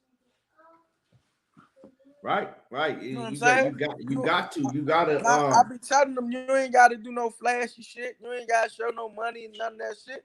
You talk about savagely beating one of your opponents, people gonna fuck with you. And I think that's where it get watered down because we see all these young fighters now. They want to get a little money and put their money up in the camera and count it and show buying jewelry. They trying to act like rappers and shit. And then you got the real niggas like Antoine and all them. And they looked at that shit and they like, man, I don't want to do all that shit. I'm a motherfucking fighter. But they got to understand you don't have to go about it that way. If you want to get if the somebody younger else crowd, is doing that, that's the way that they do it. You could do it your own way. You know what I'm saying? Man, that nigga can go sit on the back of the car, fam, and get on here. He can go sit on the back of the car in front of the house, get on this motherfucking talk for 10 minutes, and the kids be running around and everything, and motherfucker respect him 10 times more than them niggas on there trying to show some jewelry and shit. Yeah, You know what because I'm we gonna be saying? able to, because you got people that's gonna watch and they gonna be able to relate to him. You in order to be, you know what I'm saying, we gravitate to people that we can relate to. Antoine has my man Zen360 in that super chat coming through once again. He says Antoine has the style that sells itself. There are ways to promote without always talking to people. Tank barely talk, but his fighting style sells. If anything, fighters talk too much. Nah, I gotta disagree with you because Tank wouldn't be who he is if it wasn't for Floyd Mayweather and Leonard Ellaby. That's right. Out there. They their mouthpiece. They're his mouthpiece. And then Tank was in, and they was putting Tank in a position to where he was in front of the camera a lot. Well, let's give AB that credit first, because AB the one who really, you know what I'm saying? And who he was running with. Tank was always in seat. Now Tank, we like, oh, he don't say too much. Tank wasn't always like that. Before he built his status, Tank was in front of the camera, whether it was with AB, Errol Spence, motherfucking Mayweather, Tank had a whole lot.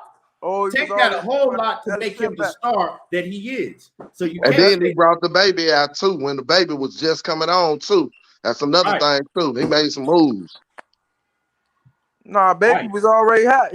That's why. Listen, that's why all the youth is no Tank Davis because he hang with the rappers. He do the shit that the rappers do. You know what I'm saying? He wear the jewelry. You know, he look the look. That's why the youth is in. That's why the youth will watch. Like Knockout's daughters. That's why they watch Tank Davis. That's why they know him. Right. So, like I said, it's a lot of people that love Tank because they can relate to him. You know what I'm saying? He make himself. They can relate to him. So that's just what it is, man. And like I said, I just brought that up. But like I said, I'm building mine now, man. You know what I'm saying? Right. Mine gonna be flashy, talk that shit, all that shit. Like street niggas love it, man. I don't give a fuck. You know what I'm saying? Right. I'm teaching mine right now, man. Don't care about what nobody think about you. Do you? Right. But I do know that Antonio he's a better talker. You know Antonio, he talk that shit. He'll talk that shit. And I've seen Antonio do interviews and people like when he was on Barbershop and did, you know what I'm saying? People was feeling him like, oh, okay, this is a real nigga. You know what I'm saying? So yeah.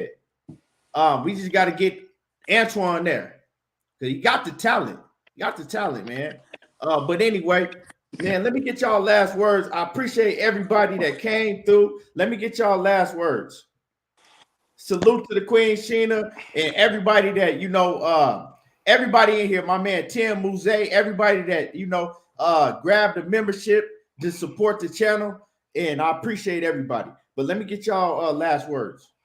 Yes. Salute to the panel. Salute to the chat. And I'm out. Have a good weekend. Appreciate you, Kwame. Hey man, I appreciate you letting me on, Keith. You know it's all love. We gonna go back and forth all the time. You dig what I'm saying? Hey, Oh yeah, Keith it's got the right to say whatever the fuck he want to. You know what I'm saying? I just ain't buying it. You dig? I But we feel I go ain't gonna pay for it. You know what I'm saying? Hey, but I'm gonna watch it. You for dig? sure. Salute to everybody in the chat, man. Salute to the panel. I'm out the way, man. One love. Yes, sir. Batman, what you got? Man, man, hey, come on, man. What the fuck are you doing? And salute to my man Emmanuel H. A1 Hoop Zone. Like I said, I pinned his channel in the chat, and y'all make sure that y'all go sub to his channel and show that man love. But go ahead, Man, Batman. salute to everybody in the chat. Everybody came through watching, man. Like I always say, man, I like to see the best fight, man. And I would love to see that Gary Antoine and fucking Devin Haney, man. You know what I'm saying? I would love to see that fight and how it would play out. But who we getting this man? Earl fighting Ugas in April. Motherfucking we getting Jamal and Castano in what? In May, March. Then they talking about the big Charlo against Canelo, man.